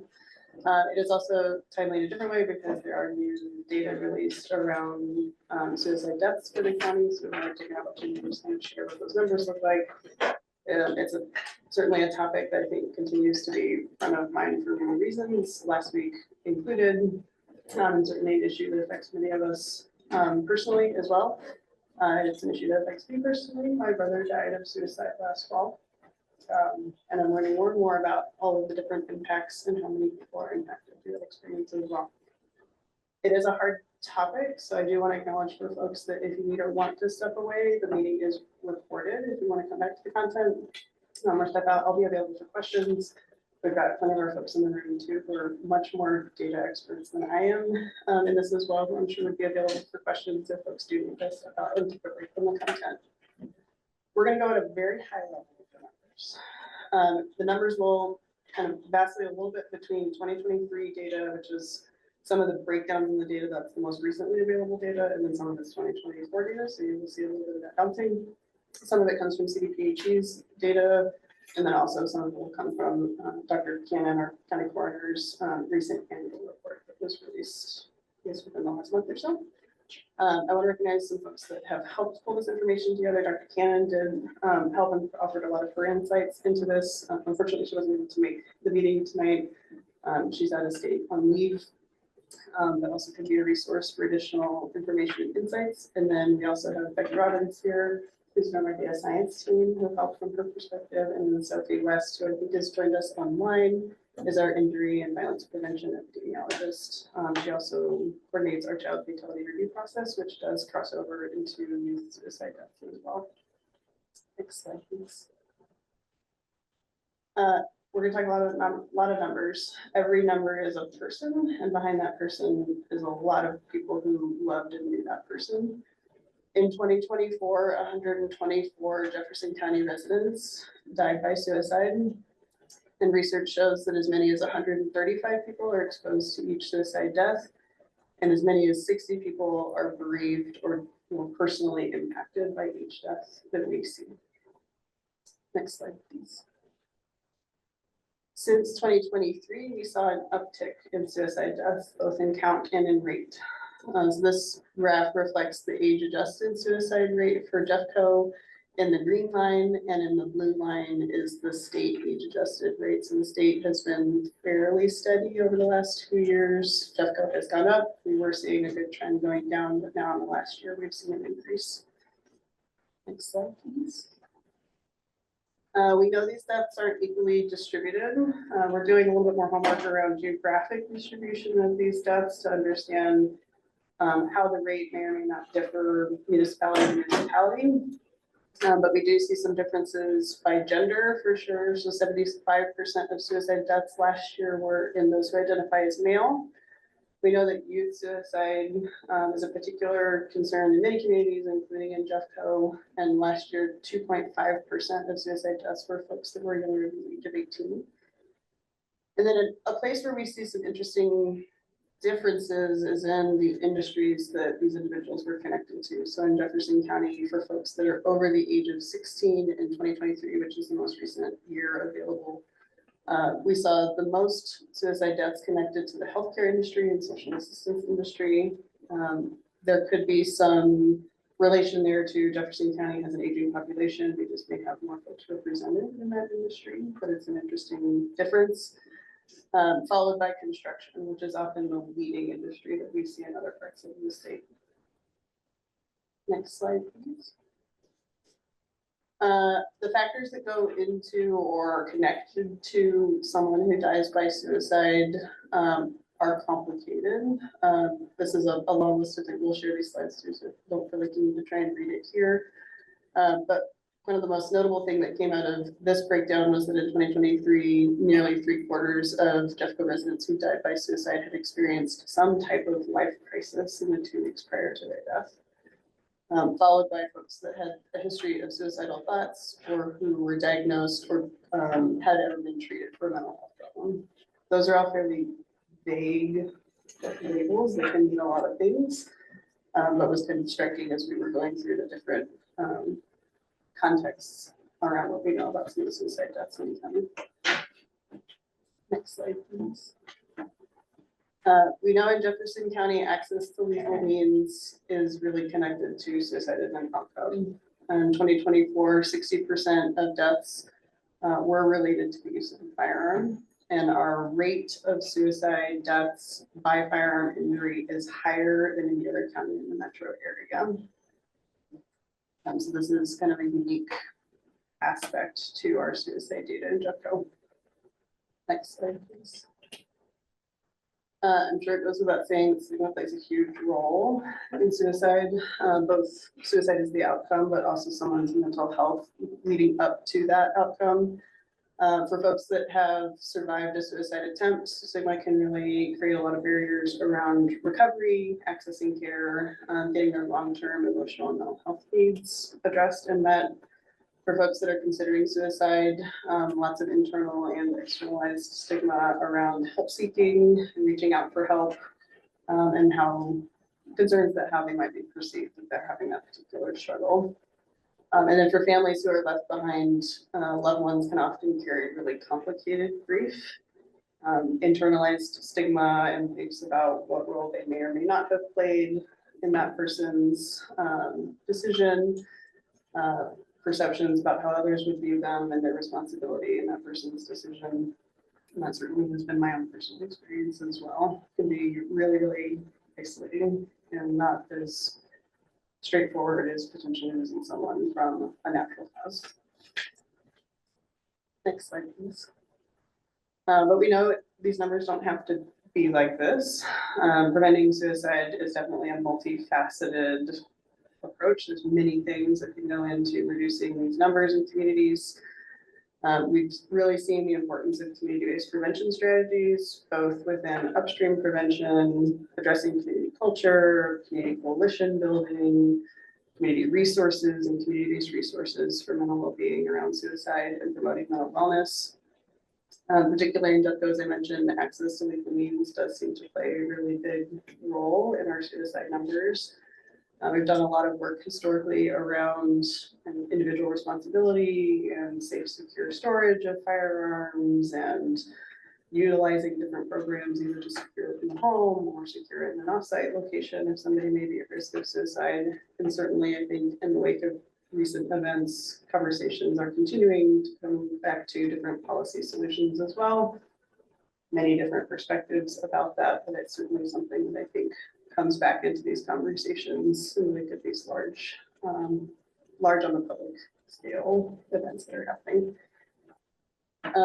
We also know that responsible reporting in terms of media coverage, both in the sense of media coverage of suicides based on who somebody's identity may have been or the context of their death, things may be covered more in media, and reducing the impact that that coverage may cause what's known as contagion, or things that might inspire or cause somebody else to take their own life based on the coverage that they see. There is also a really important role media can play in covering suicide deaths to help reduce stigma as well. And there's a lot of great guidance and recommendations from national organizations about how media can cover suicide in a really ethical and respectful way. So those are strategies I think I've seen actually a lot of in recent months, and there's always more work to do, I think, to continue to work on that. And then looking at, based on those industry kind of breakdowns, seeing how workplaces can play a role as another layer of community support for folks who may be struggling with suicide or different mental health challenges that may put somebody at risk of suicide. And so looking at how we can better support, especially those industries that seem to be more affected by this outcome locally, is just that another place for someone to either get their needs met, connect with resources, and find some support and reduce feelings of isolation or other things that may be contributing to someone's mental state. Next slide, please. With that, I'd love to take any questions that you all have. I believe Sophie is online and Becky is here as well. So if there are data questions I can't get to, let me know. I do have a question about some of the prevention. Like there is a lot of great things I know Jeffrey's doing around prevention. And I know also there's been a lot of work and funding that has gone into things like 988, but that's also now being pulled away in different ways. Do we have an understanding of, or is there a way to pull data and clarity around Jefferson County use of those statewide resources and what the impact of those being pulled away might be for our residents? Or I know you probably don't know, but I'd be interested, or Sophie or others have answers. I defer to Sophie or Becky if they can answer that we can pull 988 utilization or others. That's I know 988 does publish statewide data. I am actually not sure if you can. I can follow up. And I can follow up. But I'm not sure. I wouldn't be surprised if they didn't, but I thought I would ask to see like, how are we, you know, if it has been effective, what do we need to do? I mean, I know everything's about short-term funding right now, but to promote, to, you know, utilize those services.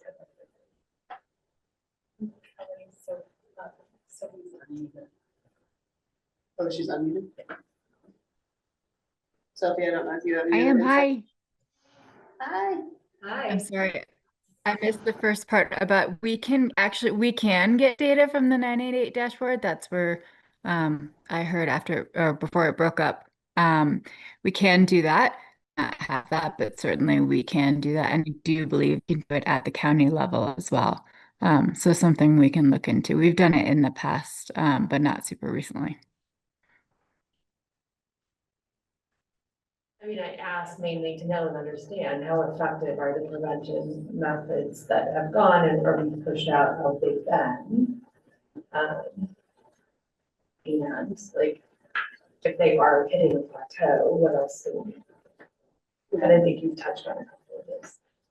And I think it's looking at it kind of along the spectrum, right? Like 98, you're in a crisis. Yeah. You may be, you know, kind of at that point of considering contemplating, et cetera, but also looking kind of upstream from that all the way back to social emotional learning and community connection opportunities and, you know, ways to have positive experiences that set someone up for mental wellness that keep them off of the track that may lead this direction. So it's 98 is a really important resource, and it is being clawed back in terms of the funding available to it. I think we also know broadly in Jefferson County from a mental health treatment and resource standpoint that isn't even just suicide specific, because there's not enough. There hasn't been enough data, and funding is getting pulled back for different reasons at different levels for that as well. So there's never been enough resources to go around for mental wellness broadly.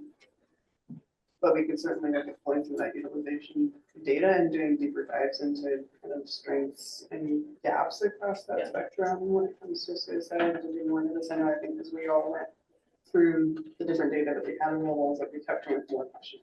Like, what does this mean? Why is this different? Is something happening here? What's going on? And so I think we do have a lot of our only friendly driven work that we want to do around digging into that data, and we'd love to bring that to you all as well. Yeah, and I think from my perspective, I am curious about like also if we are seeing an increase of completed suicide, do we also have an increase of contemplation and people in crisis that we are like, are we seeing that across the board? I mean, truthfully, I would assume that yes, like that, where there's what's the name? Where there's leak, there's what, I don't know, whatever the saying is, but like it's likely an indicator of broader things. So that- lagging indicator. Yeah, thank you, yeah. more It's of a like going lag- back for COVID. I know, it's more of a lagging indicator than a leading, and I'm curious if they're, you know, what are leading indicators, et cetera. And I know we collect data through the Healthy Kids Colorado survey with youth about suicidal thoughts and ideation, and Western about adult. We can look at, we can look at, yeah, the survey, yeah, it's just from the hospitals and urgent care centers. I mean, pediatric and adult, yeah, or people who went to the ER for their suicide. Not people who never made it. People they either were successful or just didn't seek care. So, thank you. I always found the Healthy Kids survey was very helpful. Do you obviously have access to be able to get that? Yeah, the Healthy data Kids from survey? that is all publicly available and you can search it down to the county level.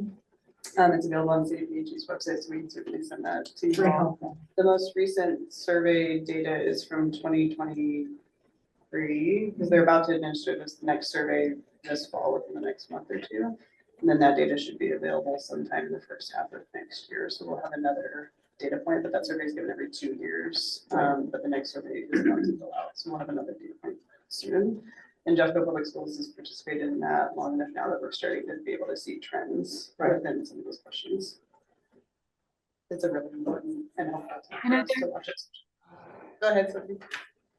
From that youth perspective and the youth suicide prevention perspective, our CTC Communities that Care Coalition is deeply involved with the Healthy Kids Colorado survey data and held a youth town hall where they collected information and sort of their own sort of abbreviated version of the Healthy Kids Colorado survey data. And then comparing those two, I work on that data and evaluation team where we're going to come up with a report and have some output using that 2023 data, but then also being cognizant of the new data that's going to come forth as well. We also did request quite a few cross-tab data points from CDPHE for the last Healthy Kids Colorado survey data, and we're going to incorporate that as well. So once we do have that, we're happy to share that as well.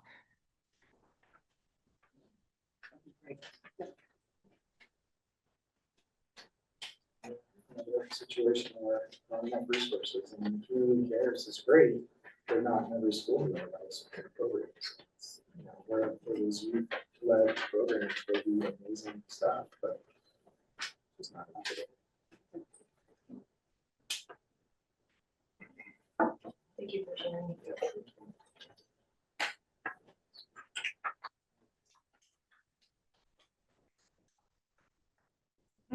Any jokes? Melanie. Oh, there's 3 of us now. Three of you. Yeah, it's Melanie. Melanie multiplied.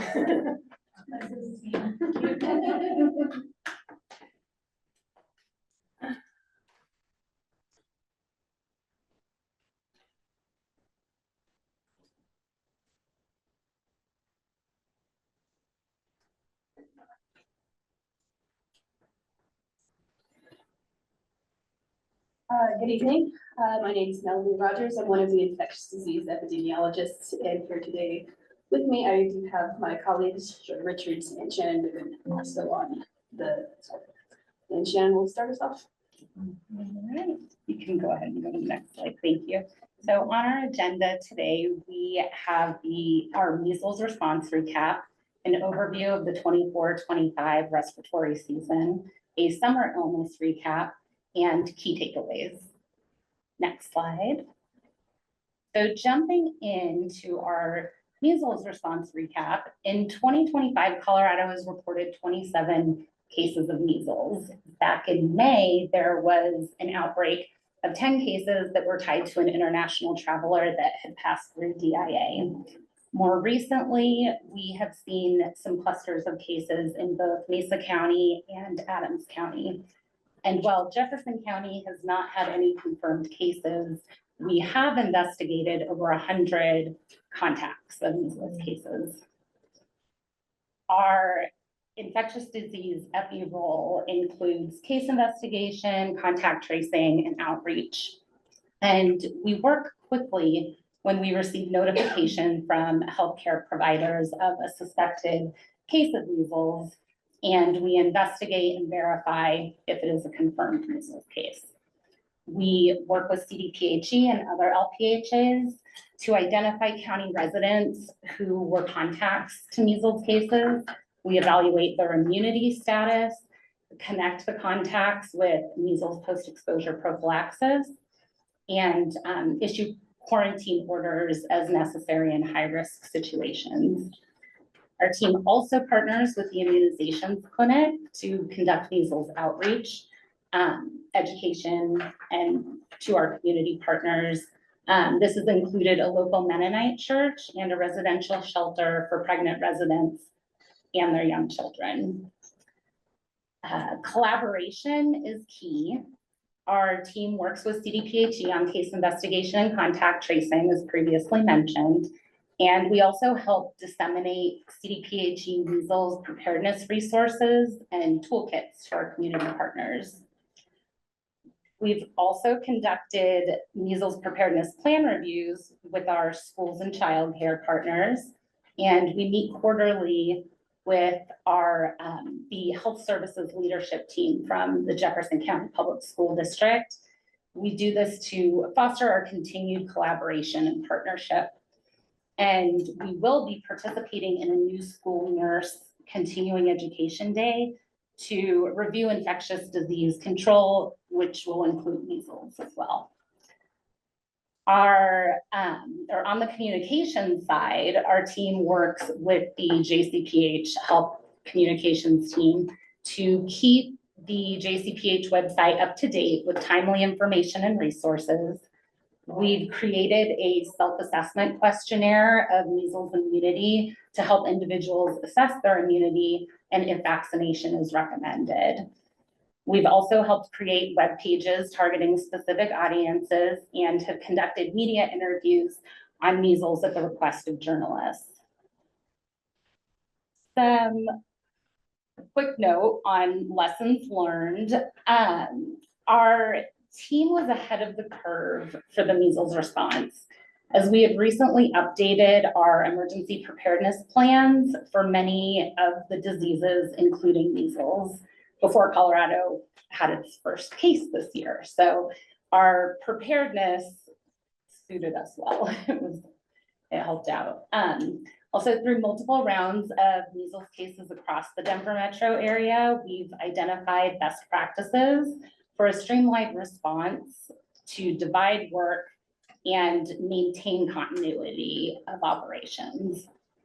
And we continue to update and improve our processes and procedures as new learning opportunities arise. Next slide. Moving on from our most sexy measles response to a little bit more routine of our respiratory season recap. So during our respiratory viral illness season, we monitored influenza, respiratory syncytial virus, which I'll be referring to as RSV for the remainder of this presentation, and COVID-19. So with influenza, influenza season typically begins the first week of October every year in Colorado, although we did not see a marked increase in our influenza rates until the last week of November last year. The peak timing for influenza in the last respiratory season was late January 2025. We did see, though, that the last season's influenza season was the worst influenza season we've had in at least 10 years. So I think possibly on back to the avian influenza season of 2009. So it was really hitting hard. However, the good news is that our hospitalization impacts were not quite to what we had seen perhaps in 2020 as COVID was starting to get going, with our hospital able to maintain their hospitalization capacity last season. As far as vaccination coverage go, CDPHE data tells us that 37.3% of all age-eligible county residents, so that'd be age 6 months and up, received an influenza vaccine in the 24-25 season. We are just a smidge over the statewide average at 32.2% for the whole state of Colorado. Where RSV is concerned, RSV tends to circulate heavily in our childcare settings, elementary schools, and can also circulate in long-term care facilities as well as out in the community. It is spread through droplets when an ill person coughs or sneezes, the same way as influenza is. RSV peaks in the winter, with the 24-25 season peaking in November. So a little bit earlier than our influenza at least, which was nice to have different staggers of peaks. As far as age groups that are most affected, given where it's circulating most heavily, children ages 5 and younger, and adults greater than age 65 tend to be those who are most impacted, as is true with many illnesses. As far, RSV does have vaccinations available, which is a recently new development in public health. And so the current RSV vaccination and prevention products, some are for elderly persons, some are for pregnant folks, and some are for infants. We only have measurable data for the senior citizen portion of that. So our vaccination coverage of age-eligible county residents, which are those who are age 75 and older, for this one time, not an annual vaccine the way influenza might be, 31.0% of our residents age 75 and older did receive one, which is pretty decent for a new product. The statewide average was 26.3. So again, we are doing well. Injectable therapies again are available for pregnant women and for infants under the age of 7 months whose gestational parents did not receive a dose while pregnant, but we don't have statistics available on those, unfortunately. COVID-19 as something I'm sure we'll all just love hearing for continued PTSD triggering purposes for many seasons to come. But COVID-19 also presents in somewhat of a wave pattern, although it is not quite as predictable as RSV or influenza yet, being as this is still, it feels like we've been dealing with it forever at this point in the span of things. It is still a very novel virus, and so we're still settling into, learning what those seasonal norms might be. But when we look at the last 5 years of data, we have at least past 21 or so, we have seen spikes both in the winter and in the summer. We had a summer peak in 2024, and we also had a winter peak. Our vaccination coverage for COVID-19 was 23.4% of all age-eligible county residents received a COVID-19 vaccine for 24-25 season. And again, we are still doing better than the statewide average, which was 17.4%. So, which is, both numbers are still abysmal low, but at least we are doing better than the statewide average. So at least we got that going for us. As far as our lessons learned for going into the 25-26 season, is of course the promotion of vaccination as a primary prevention strategy for these respiratory infections. And as we are promoting that vaccination, we are continuing also to work very closely with our community facility partners to also promote early illness reporting of clusters and outbreaks. Hopefully they report it to us when it's still a cluster and before it becomes a full-blown outbreak. Next slide, please. We do have some data slides for you here. So in this slide depicts the COVID-19 cases reported to public health over the last 5 years. The orange line that is pretty well flat to the y-axis is our 2025 reporting season so far. Now, when you look at this chart, you need to also take into consideration like the definition of what is a reportable COVID-19 case has changed significantly since 2020. Currently, and it has been this way for at least a year at this point, only hospitalized COVID-19 cases, outbreaks, and COVID-19 tests that are run in laboratories with electronic lab reporting capability are considered reportable for individual case reporting. So those are tests that, the healthcare provider swabs your nose and it gets sent out to a lab for a PCR analysis.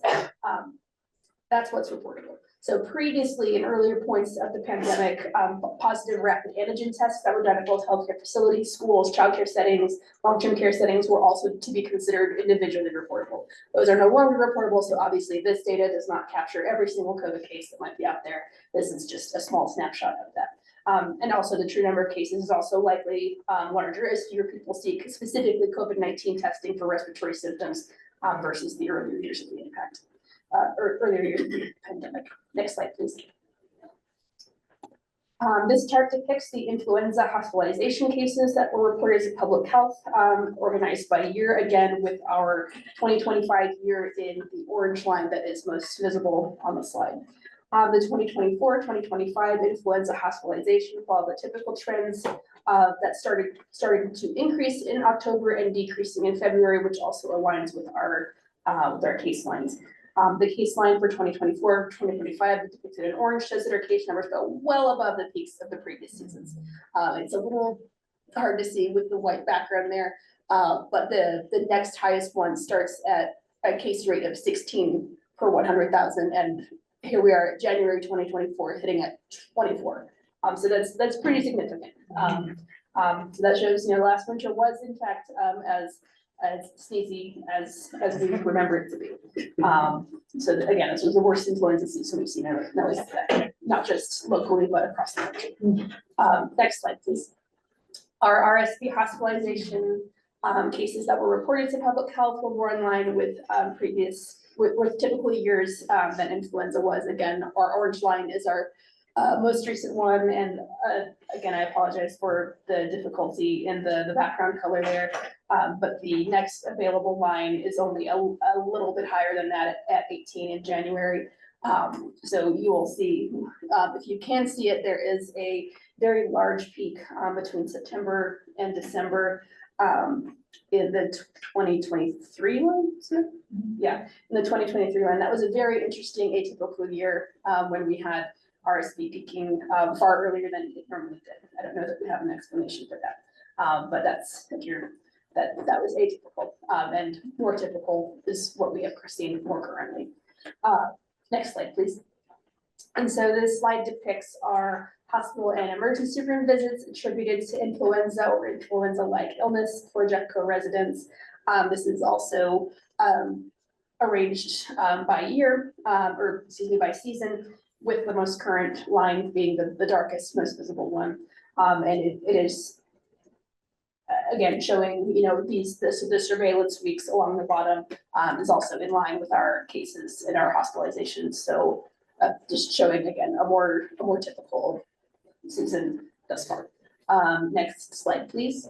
And then the next slide here depicts the hospital and emergency room visits attributed to influenza or influenza-like illness by age group for all of Colorado residents. This shows us that we have the same trend statewide as what we've been seeing in Jefferson County, but with more people in the age groups, so the lines are a bit more smooth and easy to see with the statewide data. So we do appreciate an easy to see graphic. Next slide, please. As we look ahead to the fall and winter for this season, 2025 going into 2026, we are always looking at our early indicators. So we are looking at our national and state surveillance. There are many surveillance tools that we use to monitor respiratory illness season. So we are looking at things like Sentinel Lab % positivity rates across the state that are available from CDPHE. We are looking at those influenza-like illness indicators from our hospital and clinic-based partners. And so we look at these metrics and we work with stakeholders to raise awareness of when these illnesses are trending upwards. So when we see that, our health comms team is also working to get the word out there amongst our community populations. Much as it's called cold and flu season for a reason. There is always anticipated overlap with flu, RSV, and COVID-19. So we remain ready to respond to outbreaks with our community partners. We also, again, promote vaccination to our local partners, facilities, school and childcare settings as a primary prevention strategy. And often, sometimes we will get schools who request a mobile vaccination campaign. So we are often connecting our local schools with our clinical services to help them set up, a vaccination campaign perhaps after school or on a weekend, during times that might be more accessible to families who have a hard time getting off of work during regular business hours. We also partner proactively with our other high-risk settings, including our long-term care facilities, our local sheriff's jail, to ensure, again, those early reporting of illness clusters before an outbreak occurs, so that we can implement those control strategies early. Next slide, please. So in looking with our preparedness, we've expanded our outbreak response protocols. So we regularly, as Shannon mentioned earlier, we are regularly reviewing these outbreak response protocols and our SOPs to update them with additional details, procedures, and resources as lessons are learned, or as new resources or requirements are made available by CDPHE or other partners. We maintain data and situational awareness tools. So we routinely produce data displays for various stakeholders. We maintain an internal infectious disease dashboard that's available for any public health employee to look at, pull data from.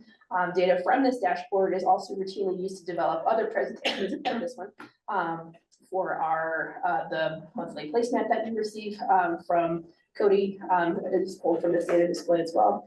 And we also use those data in our monthly office hours with their school and childcare partners when we are reviewing disease trends with them. We also, again, maintain partnerships with the state health department, our healthcare partners, schools, long-term care facilities. We meet regularly with our field epidemiologists. We consult with CDPHE's communicable disease teams, which are divided by pathogen type. So if we needed information on hepatitis A, we can go to the hepatitis people. If we need stuff on respiratory illness, we can go to them. And then as CDPHE, connects us also with larger investigations that they may be doing, or interjurisdictional issues, we are working with our partners in that respect. We also maintain our partnerships with our healthcare facilities and long-term care facilities by remaining a resource for communicable disease consultation, policy procedure reviews, outbreak reporting, newsletters, and writing health alert notifications or HANs when necessary. We meet regularly with our school district partners. We also have contacts with our charter schools and private schools as well. So we are not neglecting any aspect of our educational facilities. Our institutions of higher education also work with us. We recently reviewed a measles plan for Colorado School of Mines. So all of our partners are well aware that we are available as a resource to them.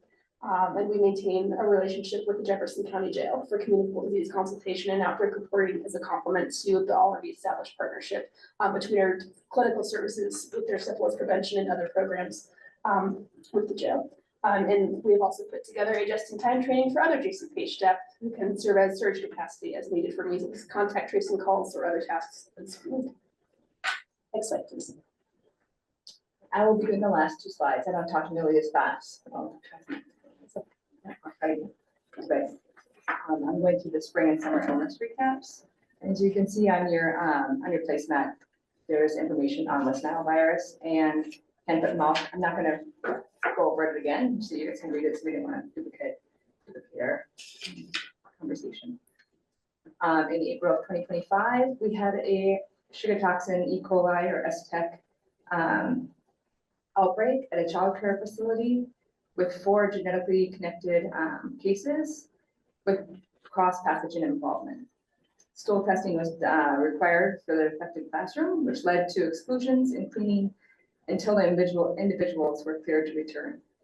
This outbreak demonstrated relationship building with the community and the facility specifically. It allowed for JCPH to work to provide feedback on laboratory processes from CDPHE in real time. Afterwards, CDPHE requested an overview presentation of this outbreak and preceding mitigation at a statewide epidemiology meeting. Norovirus clusters in congregate settings. Enteric or GI illness have the ability to spread rapidly through congregate settings, while norovirus and other enteric illnesses can circulate year-round. We typically do not see outbreaks during the summer months in congregate settings. This summer has been no exception to that. In foodborne illness investigations, this summer, as expected, we've seen an increase in foodborne and waterborne illnesses, such as Salmonella, Shigella, and a large amount of Cryptosporidium, and also sugar toxin producing E. coli. And this occurs as residents travel more and spend more time in outdoor activities. Public education and prevention messaging. We assist with content creation for public information convenience with health communications when necessary. And includes seasonal prevention messaging when providing disease control and prevention guidance to our community partners. Next slide, please. So our key takeaways. As respiratory season approaches, our preparedness remains robust, yet continued vigilance is essential to sustain public trust. Strategic foresight and system-wide coordination position us well for effective mitigation. The recent measles response served as a critical case, demonstrating operational readiness in a high consequence space. Rapid mobilization and data-informed action reinforce confidence in our public health traction. That's amazing. Keep going. Outbreaks of enteric illness and hand, foot, and mouth disease reaffirm the need for preventive strategies, particularly in childcare environments where transmission is high. Sustained hygiene practices remain our best ally. Through each emerging challenge, our EPI team stands prepared, analytical, responsive, and always well shared. We remain committed to keeping the board well informed with insights that are timely, transparent, and uniformly normed. Beautiful. Oh, we have to share. Amazing. And now we're open for questions and discussion. Yeah, I feel like it has to rhyme now. I don't know. As well with the jokes you were telling me. I know, that's what I was like. Oh, it's amazing. Are you prepared for the onslaught of additional measles work? Yes. I don't think it's gonna be ever go down at this point, so. Yes, we have been looking at ways to make this a more routine disease investigation versus a drop everything and attempt to immediately for the next 17 business hours sort of operation. So yes, we've been working with the city PhD has transitioned for this to be a more routine case investigation. And so instead of sending out a HAN for each and every single case, there you can just look at the website for the wiki summary. So we're kind of working on our routine response as well in that respect. It's a little challenging because the tight time frame that's required for measles response. If we identify cases early and their exposures early, we may be able to get people post-exposure prophylaxis, but it's quite tight. It has to be within 72 hours for most of them and within 5 days for others. And so, you know, if someone, we don't really learn of a measles exposure that was 6 days ago, that's out of range for everyone. So it's a little tricky balancing the timeliness requirements for swift response versus the need for other continuity of operations. But by opening up surge staffing and our just-in-time training that Joy put together, we're prepared for that. They usually happen Thursday afternoon.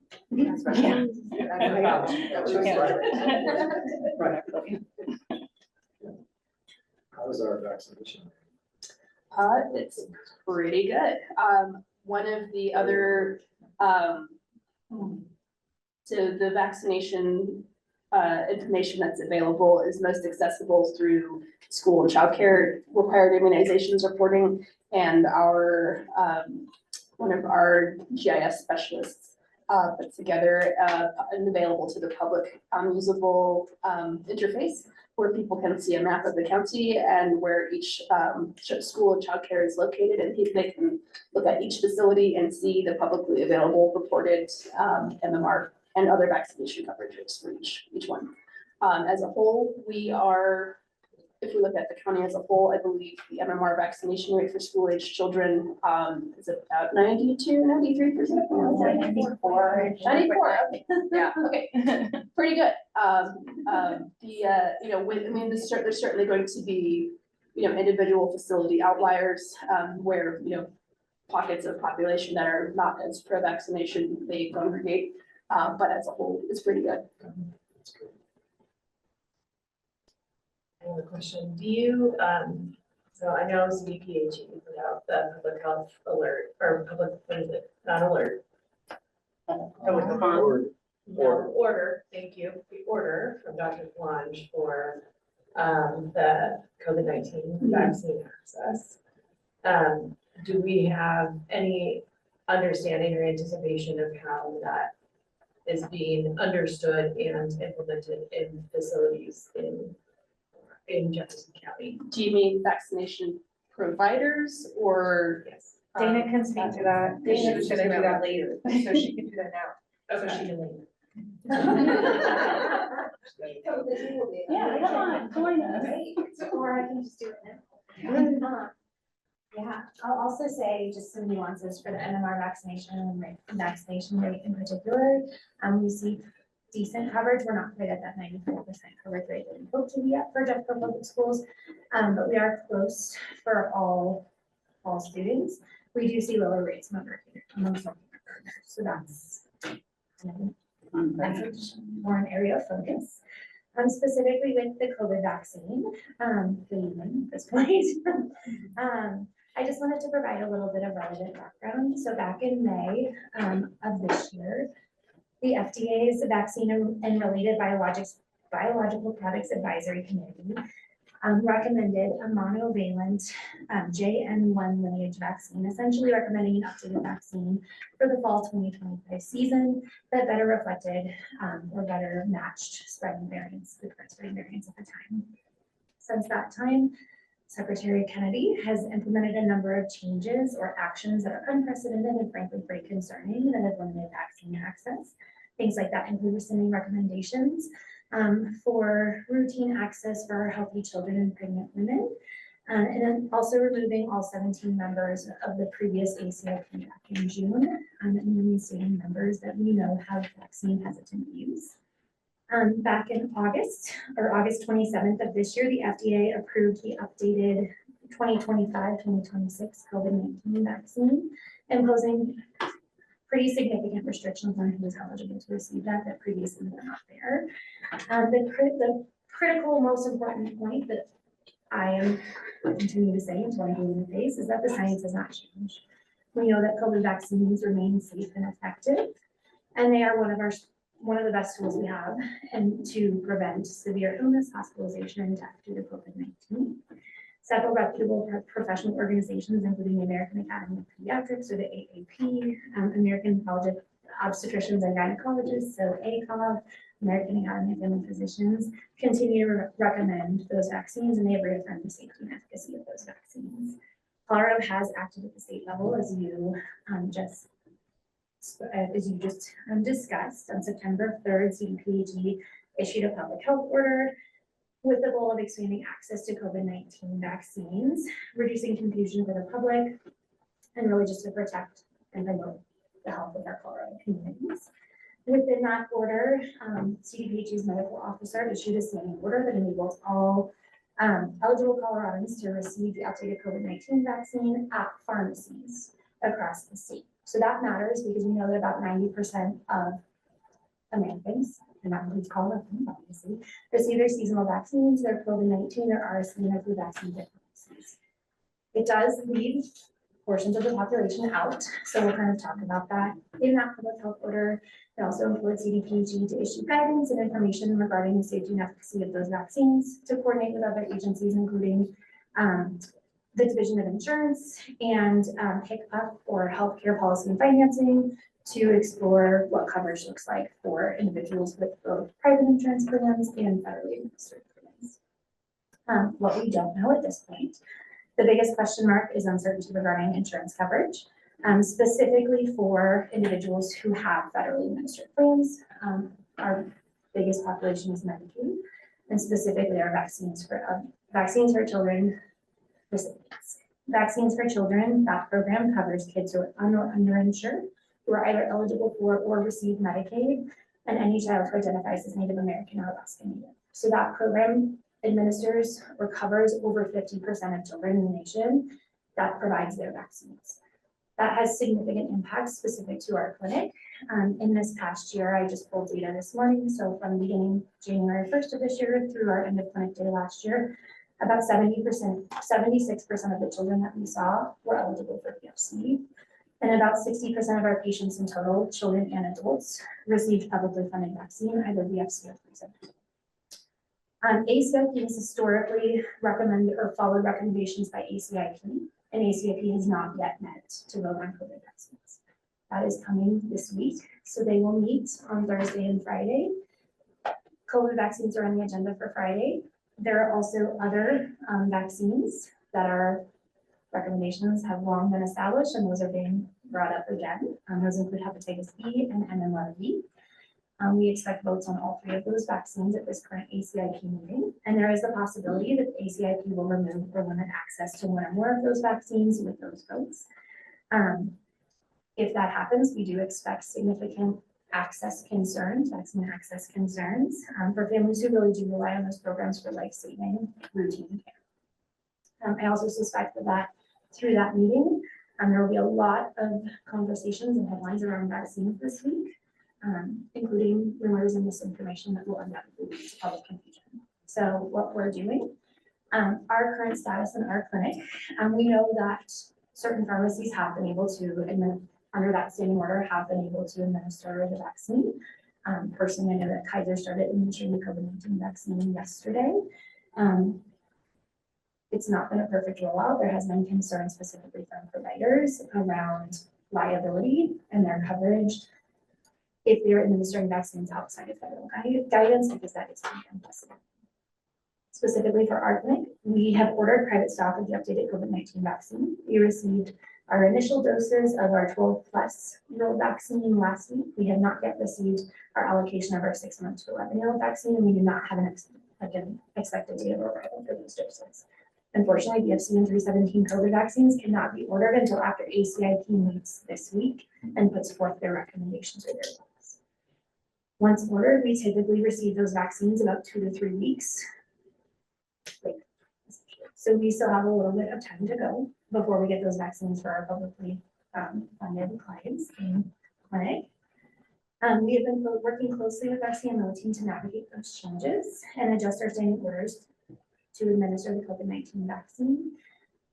This is not something that we've experienced before, just in considering what it looks like to potentially administer vaccines off label. And so those are ongoing off label, so those are ongoing conversations. And we've also partnered really closely with our health communications team to ensure that we're sharing accurate and timely information and that we're proactively combating misinformation. And in our clinic spaces, we really remain committed to equitable vaccine access, knowing that the large majority of our clinic population experiences those disparities. And we really do aim to provide a non-judgmental safe space for families. We know that fear creates confusion, which creates questions. And so we want to serve as a trusted source of information and calm amid the chaos. That's kind of it.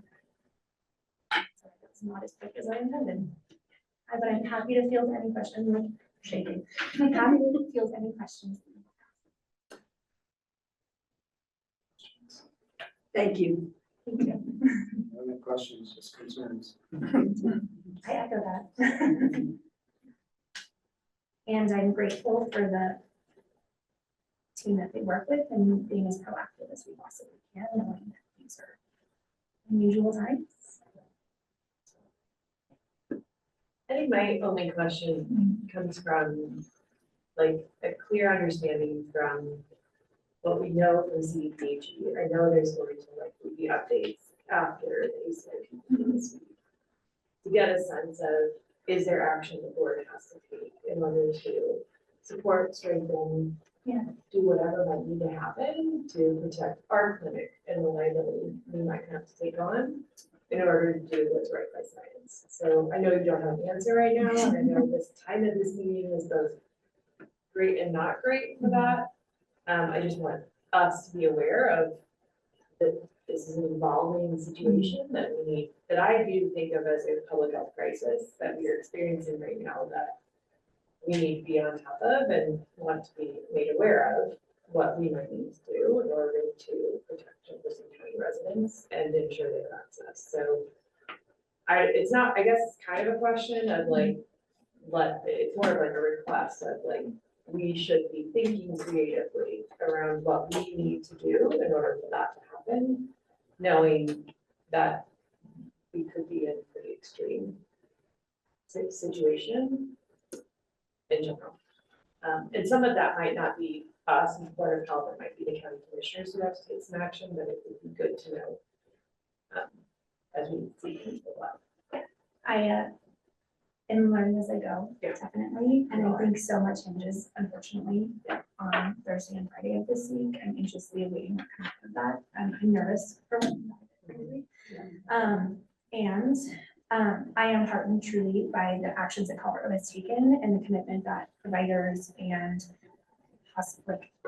organizations, hospitals across the country, policymakers or across the state have really worked together to try to think creatively to ensure that we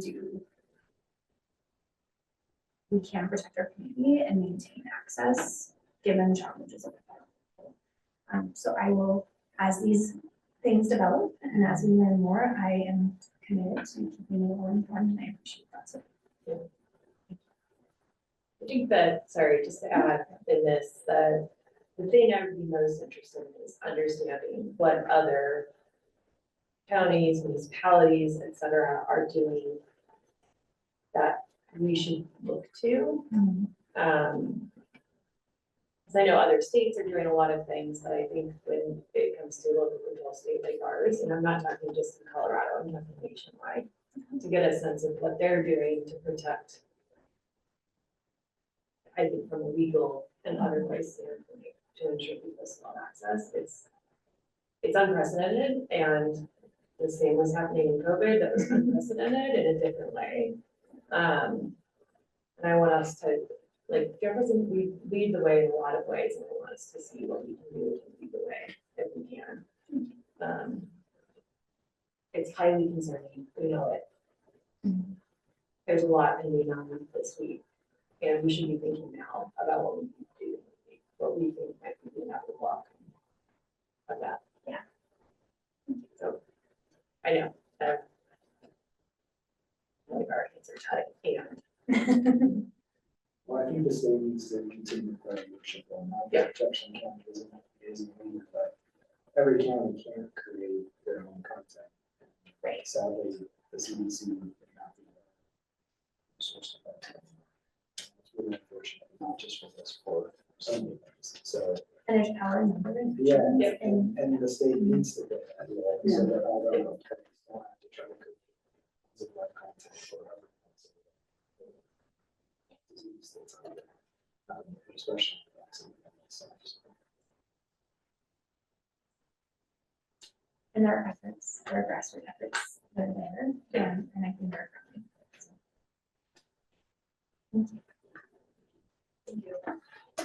Thank you.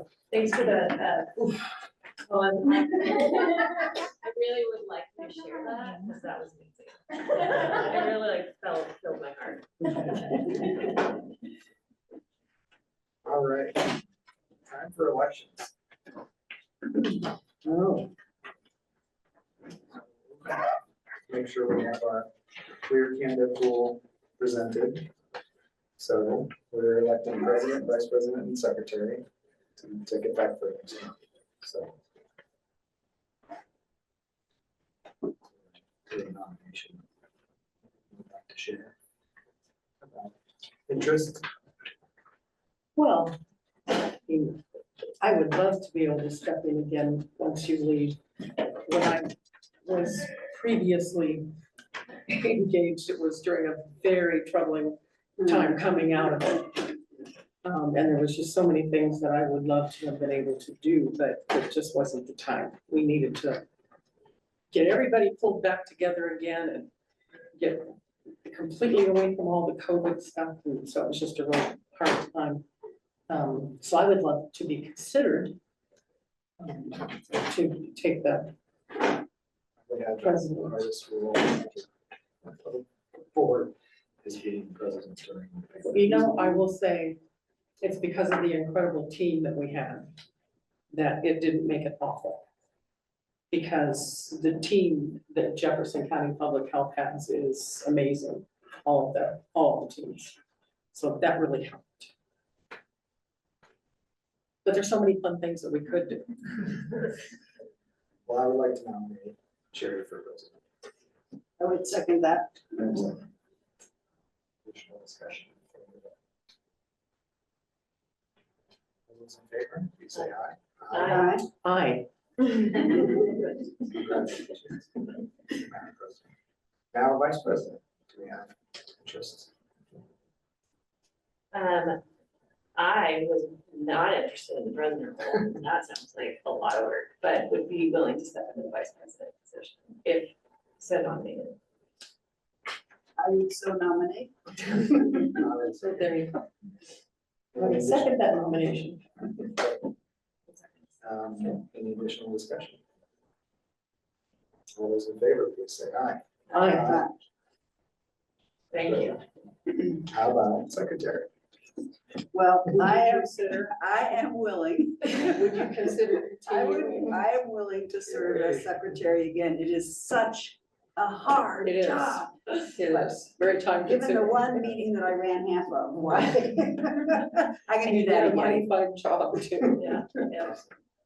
Well, I would love to nominate Harriet for the secretary position. Additional discussion. So long as Lindsay stays in her job. Yeah. Yeah, that's right. All right. Can we have her take minutes? Yeah. Oh, no. Oh, no. Okay, that Can I was a change my mind? deal. All those in favor? Aye. Aye. Cool. All right, knock that one out. You all received the NALBO, which is the National Association of Local Boards of Health. National group that supports information for boards of health across the country. So they have a self-evaluation and enhancement tool. And that's something that Kim had shared for your discussion and potential use at retreat. So make sure that we got that, just sort of get your initial thoughts. I think she wanted to know by next month, that was it, whether you wanted to sort of use that. I think the tool, the indicators are perfectly fine. The grading scale is terrible. If we're gonna use an A to F, we need to define what is an A and what is an F and be clearer so that we can actually grade ourselves and not, I don't know. I don't love the grading on this thing. So if we're gonna use it, can we have a Likert scale? Can we have something that's more clearly defined? Because that's terrible. So I'm fine moving forward with it, that the grading cannot be as it is. There's one, we talked about national, changed a little bit. Yeah. The national.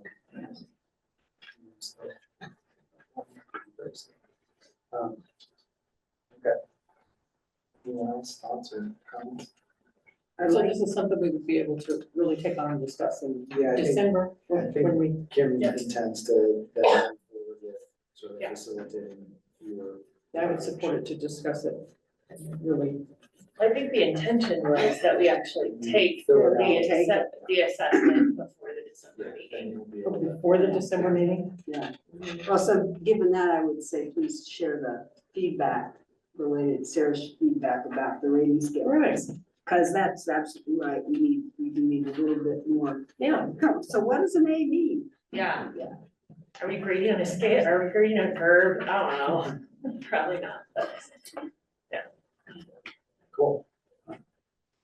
Anything else that was needed on that? All right, executive directors. You're up. 10 seconds. I was just gonna say, you got 3 minutes. Totally fine. Jim We're gets gonna 3 actually switch it. We're gonna switch it. I'm gonna do the employees of the month first. Because they. Time out. Our employees in the, so I'll have Kelly and Alex show me, this is special because our employees of the month don't know this time that they're getting it. Oh. One of them's in the room and I would like her to be able to go home. So I'm actually gonna have Kelly go first. So this is big. We have 2 These are of the months, so September, October. We'll have one more round before the end of the year, but we could not decide between these two nominations, and so we went with both. So go ahead. Sure. I'm happy to share that Katie Kavanaugh Smith, who was in the room, nominated. She just came back from a wonderful Ireland trip that I'm still waiting for pictures on. So welcome back to the PTO. I'm excited for her nomination for Employee of the Month. She was nominated by her supervisor, Noella. Katie is responsible for managing our social media content. She's done an amazing job just in the short time that she's been here and really rocked it and really taken our content up to another level. So I'll share the nomination that Noella submitted for her. Katie's quickly become such an important part of our team and her impact shows every day. Just having joined JCPH last December, Katie jumped right in and began managing social media within her first 3 months. And within the first 6 months, worked to implement new real trend strategies to support humanizing JCPH and our staff. She's helped take our social media presence up to the next level, leading it to a 91% jump in our Instagram engagement and bringing fresh ideas to how we plan and share content across platforms. What stands out most is the way that Katie approaches her work with positivity, creativity, and a willingness to listen and build on the ideas of others. She makes collaboration easy, as her open attitude creates approachable and welcoming spaces for all, allowing us to support the needs of all staff and create space for us to do our best work. Katie takes feedback in stride, asks thoughtful questions, and always looks for ways to make our project stronger. People trust Katie because she's dependable, thoughtful, and always brings a can-do mindset, even when timelines are tight or priorities have to shift. Katie's quick to learn, not afraid to try new approaches, and she brings a fresh energy that makes us all better. Her initiative and creativity have already expanded JCPH's reach, but just as importantly, her attitude and collaborative spirit have definitely strengthened our team. It's amazing for someone so new to have such a big impact so quickly, but Katie's done just that. And for those reasons, I'm proud to nominate her for Employee of the Month. And I couldn't agree with that more.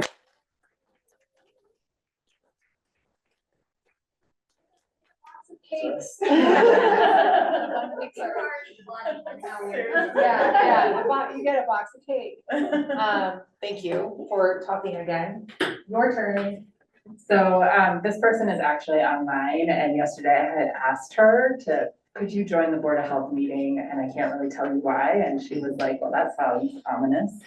But this is really excited to announce Cassie Trummel as our other employee of the month. She was nominated by me. She joined JCPH and the Nurse Family Partnership team in August of 2024 as the NFP supervisor. She did not come with prior NFP experience and jumped headfirst into learning the program, including enrolling her first client in the spring, while also taking on all the expectations that come with being a program supervisor.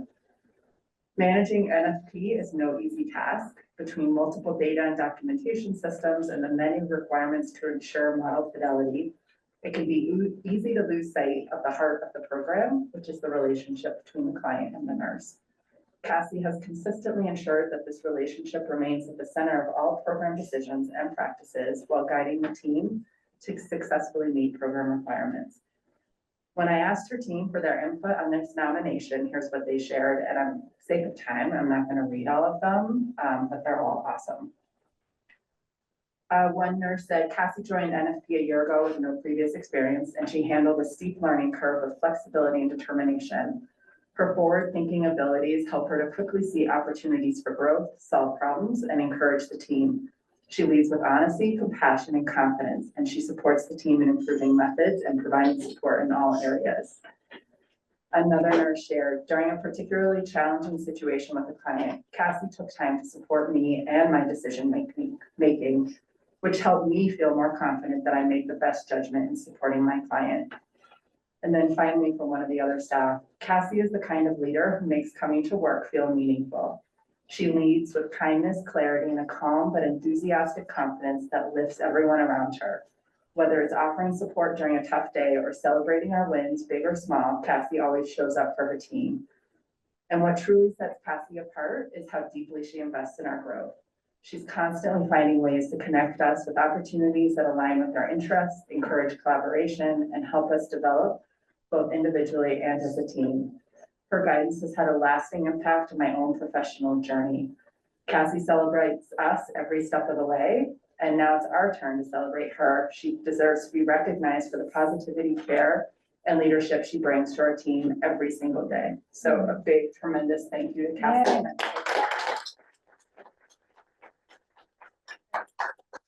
I don't know if you can come off camera. You might be in the middle of like family dinner or something, but.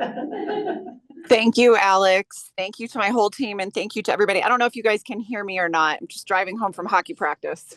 Yes. Okay. Thank you so much. We'll see you at dinner or at lunch. We'll see you at employee next month. Thank you. Oh, thank you so much. Thanks, Cassie. Thank you, Alex. Thank you, Kelly. And now Joe and Christine will join me for quick updates. I do want to thank the team. I was on a trip last week with the Economic Development Commission to Cincinnati as a site visit from Jeffco to Cincinnati. So honestly, it came into the office yesterday. I hadn't really seen the agenda, and Christine was really supportive last week. And I'll have her talk for a minute about, no, you can talk as long as you want. I meant, I'll have you talk in a minute about Evergreen and the response from public health and just thanking the staff who was able to support. But the week before that, I was on my first extended PTO in a year, and Alex Hopkins jumped in to act as director. So I had 2 different weeks of 2 different acting directors who both were just grace under pressure and handled everything so smoothly that I was starting to worry I got fired because I was like, no one's reached out while I was on vacation, and that means a lot to me. So thank you for allowing me that. And our staff has, as we all have in this county, been through a lot in the last week, and thank you for reaching out and for checking on them. We heard from people all over the country, all of us, people reaching out, seeing what they could do to support. And I'm just so proud of this team. I'm so proud of this staff every day, but it's almost when you step away and you realize you're able to because the department will thrive and you're not that important. It's such a great feeling. So thank you to everybody who's kept it going. I want to, before we speak on that situation, do want to just recognize that you may have heard and we've shared information about the governor's cuts to public health. So that local public health was named specifically as one of the reductions in order to get the budget in a better place during the emergency session and this executive order. We did have a heads up of about 4 hours on that executive order. So the bad news is that local public health, I felt, was this is my opinion and I'm happy to stand by it, singled out because of the way that you all and our elected officials stepped up to protect local public health funding last budget session. It felt a little bit retaliatory because it was kind of like, well, we just agreed that money so we could just take it away. It was $3 million overall across local health agencies. So it's per capita funding. So while we do receive a larger amount than most departments, as a percentage of our budget, it's pretty nominal. So it's about probably estimate for us around $250,000. That is significant when you think of it's 2 FTEs, and that's unrestricted funding, meaning we get to use that for health equity, health planning, things that are not covered by categorical grants or block grants. So I do think it's troubling. However, I know we can cover it and we're gonna be okay. So it's not gonna affect our workforce. We will not be laying off because of it, but I can't say the same for our rural friends and our neighbors for whom that is a larger proportion of their whole budget. So and as we say often, and probably said every day during COVID-19 was, the disease doesn't care what county you live in. So what affects one affects all. I do have numbers that I can share with the board at a later time, probably not tonight, once glazed over. following up on the SNAP, work requirements and actual numbers that we've just got to estimate how many people it will affect and like the amount of spending that affects in the economy with groceries and all of that. So we do plan on having like more of a policy deep dive with you at your next business session. Kelly and I were just chatting about that earlier today, where we can have representation from Human Services, and we can talk about local solutions that you all can be involved in and act instead. We're not asking anyone to sign a petition. What's done is done. Now it's time to actually respond. So there will be more on that in November. So I've asked Christine to just give you a little update on Evergreen and the tragedy that unfolded there last week, but more importantly, what public health can offer during that time, because the board may not know how our teams are involved, and I'm very proud of that work. So please continue. So I won't belabor the details of the event from last week, but at the start of the incident, our public health emergency preparedness staff was contacted by the County Office of Emergency Management. So as Anjanette probably presented in July, I was on vacation, public health will either play a lead role or a support role in an incident. In this case, we were clearly not the lead agency, but we were asked to support the incident. And I'm going to jump back a handful of years.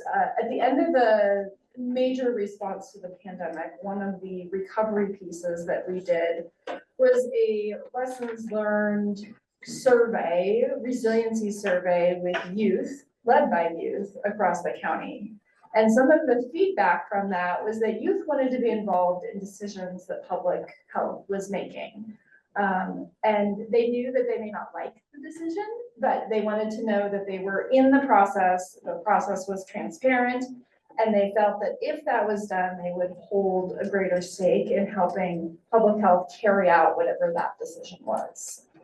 Jump forward, last summer, we had an opportunity to host a bunch of interns across JCPH, youth interns. And our preparedness team had 2 of those interns, and they were able to work on pediatric comfort kits. So they gathered resources and information to say, if we're in an emergency, these are the things that will help us feel better. And they crafted an age appropriate, from the littlest of our littles all the way through our high schoolers, list of items that would help if there was a wildfire evacuation. That's really what they were focused on. So the EPR team took great care, great resource to put together a bunch of pediatric comfort kits. It includes everything from stuffies and blankets to fidget toys, all the way to phone chargers, age appropriate for older folks, adult coloring books, and then for our victim services, who are part of the sheriff's office, they run a lot of the evacuation centers. And so we put together age appropriate games that allow them to interact from a behavioral health standpoint with young adults, young children who may be in these situations. Emergency management asked for those kits. We deployed those kits. The EPR team deployed everything we had up to the sheriff's office, and then they transported it up to Evergreen. And the feedback from victim services was overwhelming. A very heartfelt thank you that those phone chargers provided so much peace and calm to the children that were waiting in the evacuation center, for parents to be able to pick them up, for them to be able to claim their thing, because their cell phones are dying. And so bringing those chargers up there and giving them that lifeline, they all come pre-charged, solar powers, these kids are set. Moving forward, but that provided a critical anxiety level resource.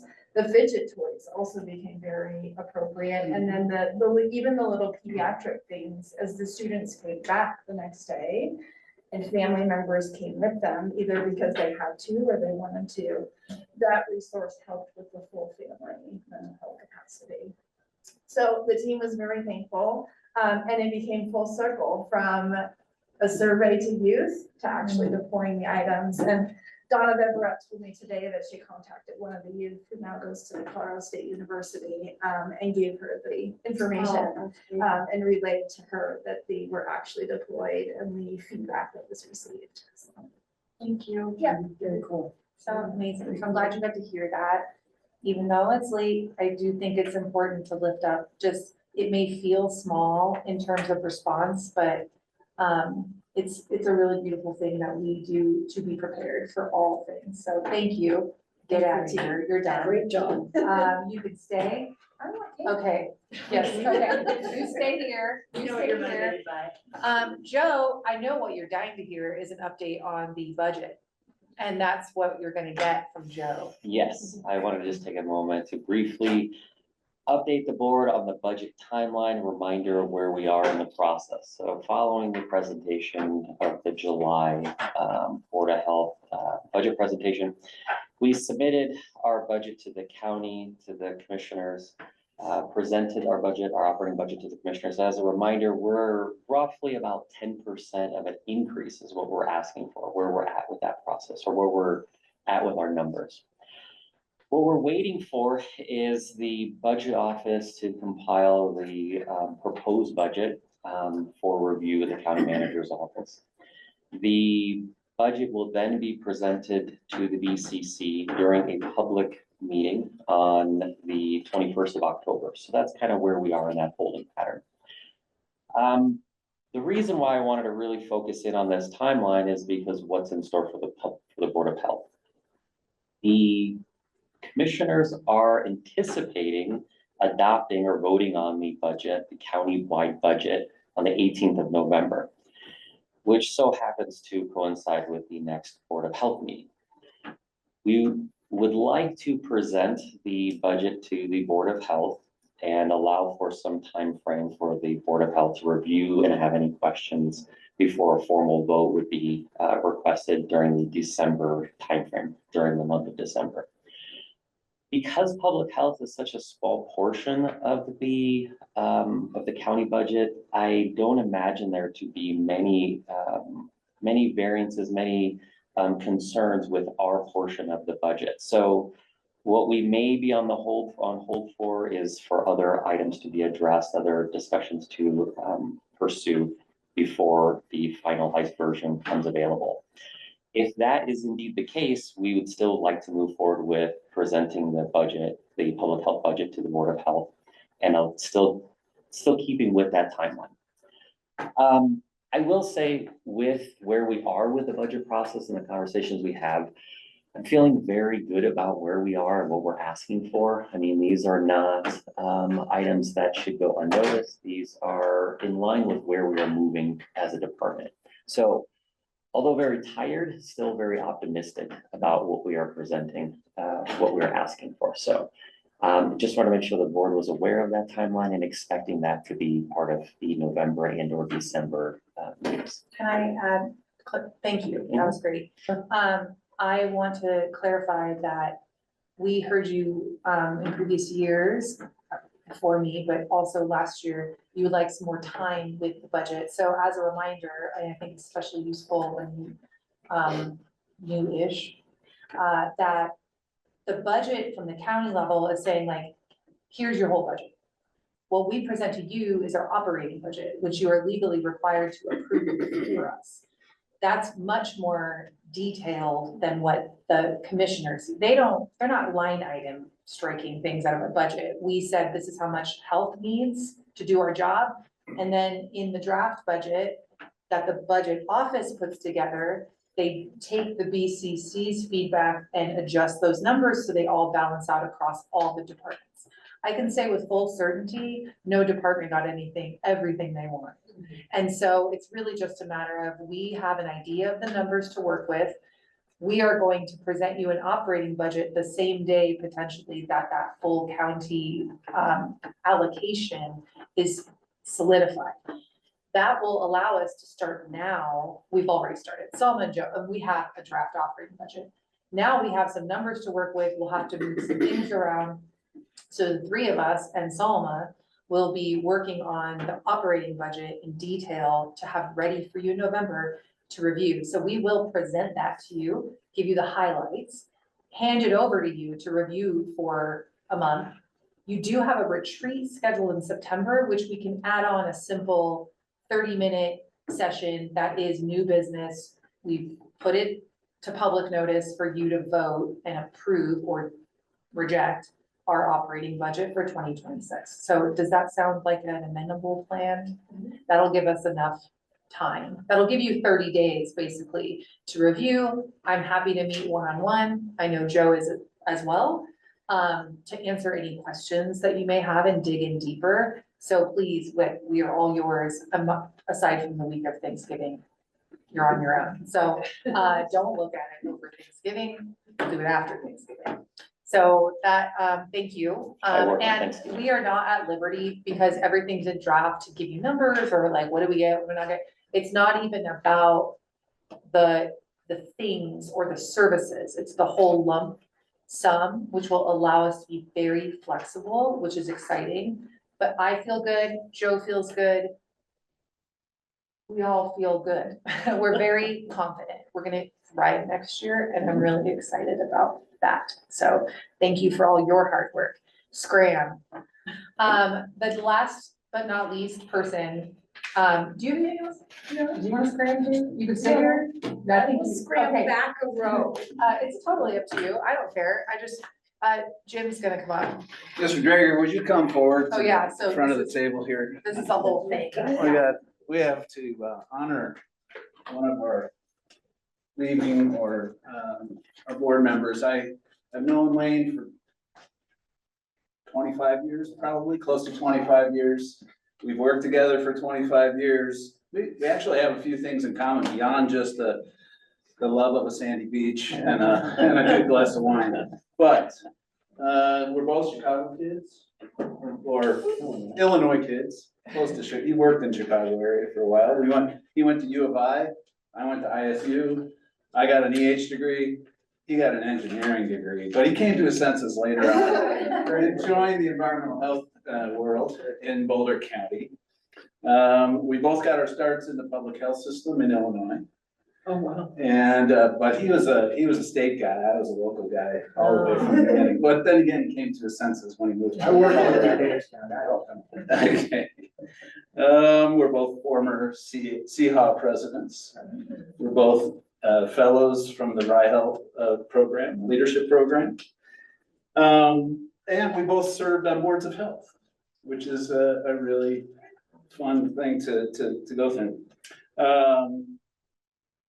Maybe I've taught him a lot, I guess, over the years. The one thing we don't have in common is that he's retired. Figured a few things out. I guess, you didn't learn that from me, that's for sure.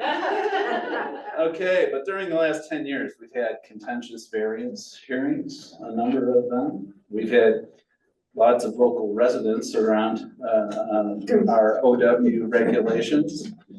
We've had an accreditation process that we went through together over the 10 years. We've had a pandemic, which also had some interesting outcomes like virtual meetings. Yeah. And it had Zoom bombs. We had some bad Zoom bombs. Yeah. And we had public health orders that we had to implement. All of you, well, you had to implement. And again, we had lots of local residents during that time, but you always came through it with grace. And we just really appreciate that of you.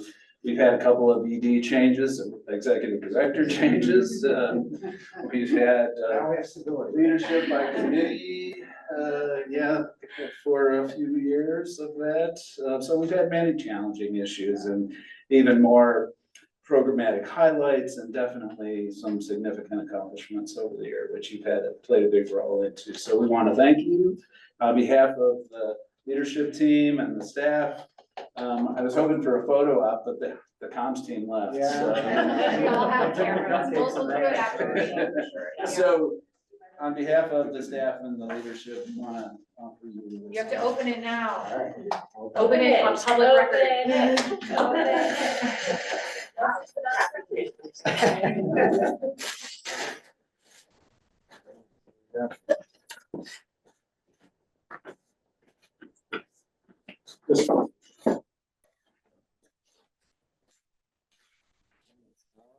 Still gavel.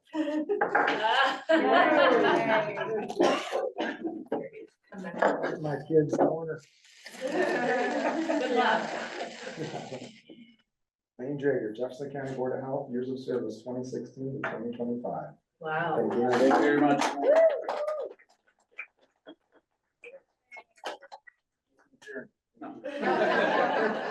See you later. And CPAL, And CPAL. which you started, indeed. All right. Well, thank you very much for that. That was wonderful. Any staff comments? Happy birthday to Lindsay. Oh.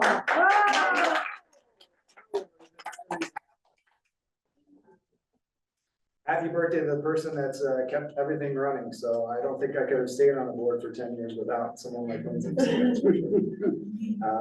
Any staff comments? Everybody's like, no. It's bedtime.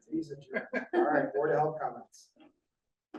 Can I just say that there were so many things tonight that I want to comment about. I'm not even going to start other than just to say, what great work. Yeah, Sherry's going, please no, please no. Besides always wanting to thank the staff for the great work that you do. Lane, I just want to say how much I have learned from you and how much, what a great asset you have been to this board for so long. We definitely are going to miss your expertise. And just hope that you stay involved somewhere. Congratulate you on your retirement. Now you're retired from the board too, but you've done just a phenomenal job of being on the board and how much I've appreciated working with you. Same goes to you. Thank you. I also want to express gratitude. Lane's the reason I'm on the board, so you can either thank him or blame him. Yeah, but you're the reason you said, hey, you should apply for this board position at Public Health and Rec. So this years, what was that, 2 years ago, whatever. So thank you. I don't know if I should thank you or blame you. I have no idea, but thank you. It's an honor to be on the board with you, and to get to work with you again. We worked together a lot when I was in Calpo, and to get to work with you again. It really is an honor. And I'm gonna have to start reading up on the WTS a lot more. Learning, but it's gonna take some time. So thank you. And I do want to thank the staff and specifically Dr. Story. Thank you for being so clear on the communication around the local public health agency funding. It has been stated in public meetings by the budget office that it was right sizing local public health, and that is an inappropriate way to call local public health funding. We are far underfunded, and to say that taking it away was right sizing is not just inappropriate, it's actually, I find it kind of offensive. So thank you for saying that and for saying it publicly, and I want to continue to bang that drum because it's not okay. I'm disappointed by, I know everybody was gonna get cuts, but the way it was done and how it was done was not great. So thank you. That's all I have, and let's eat cake. Well, I do have to thank the immunization folks. I was able to go to their clinic over the weekend. What a remarkable thing. Kelly was there, first one, opened the door for me to get in there. And I got a shot. I was just actually there to kind of observe it. The cheerleader and few other there. No, you really need to get some. Yeah. All right, stay. So they did an amazing job. So I didn't even just say bye. I was like, I didn't cry. I don't think so, but they ushered me right out the back door, so I didn't even get to go back and say, hey. And did they give you a sucker? When I got mine, I got a sucker. I got a bandage. No, I got a sucker. I also got to visit a clinic at my kid's school, and got a shot at back to school night, which was awesome. I did not cry when I got it. I might have cried the next day, because man, my arm hurt. I never had that. They did a great job. But again, the staff has been phenomenal. This was something that was kind of on my horizon of what I wanted to accomplish in my career, is to work within the community that I live in. So one of the first colleagues I had was Jefferson County. When I was new to the state, I was like, all right, who do I need to meet and talk to? And it was Craig Sanders and Roy Laws and and all the folks here, because this was before Jim was even in Jefferson County. So, and yeah, just the network is amazing. Like, we talked about our paths crossing and just the people that are here. It's a big state, but it's not, at the same time. So the circle of folks that work are so amazing. And to then get to work with the folks in Jefferson County has been probably the premiere of my career. So this volunteer opportunity, of all the volunteer things I've done, which I've done a lot since I was in my 20s, this one was the best. So I appreciate it. Thank you. All right.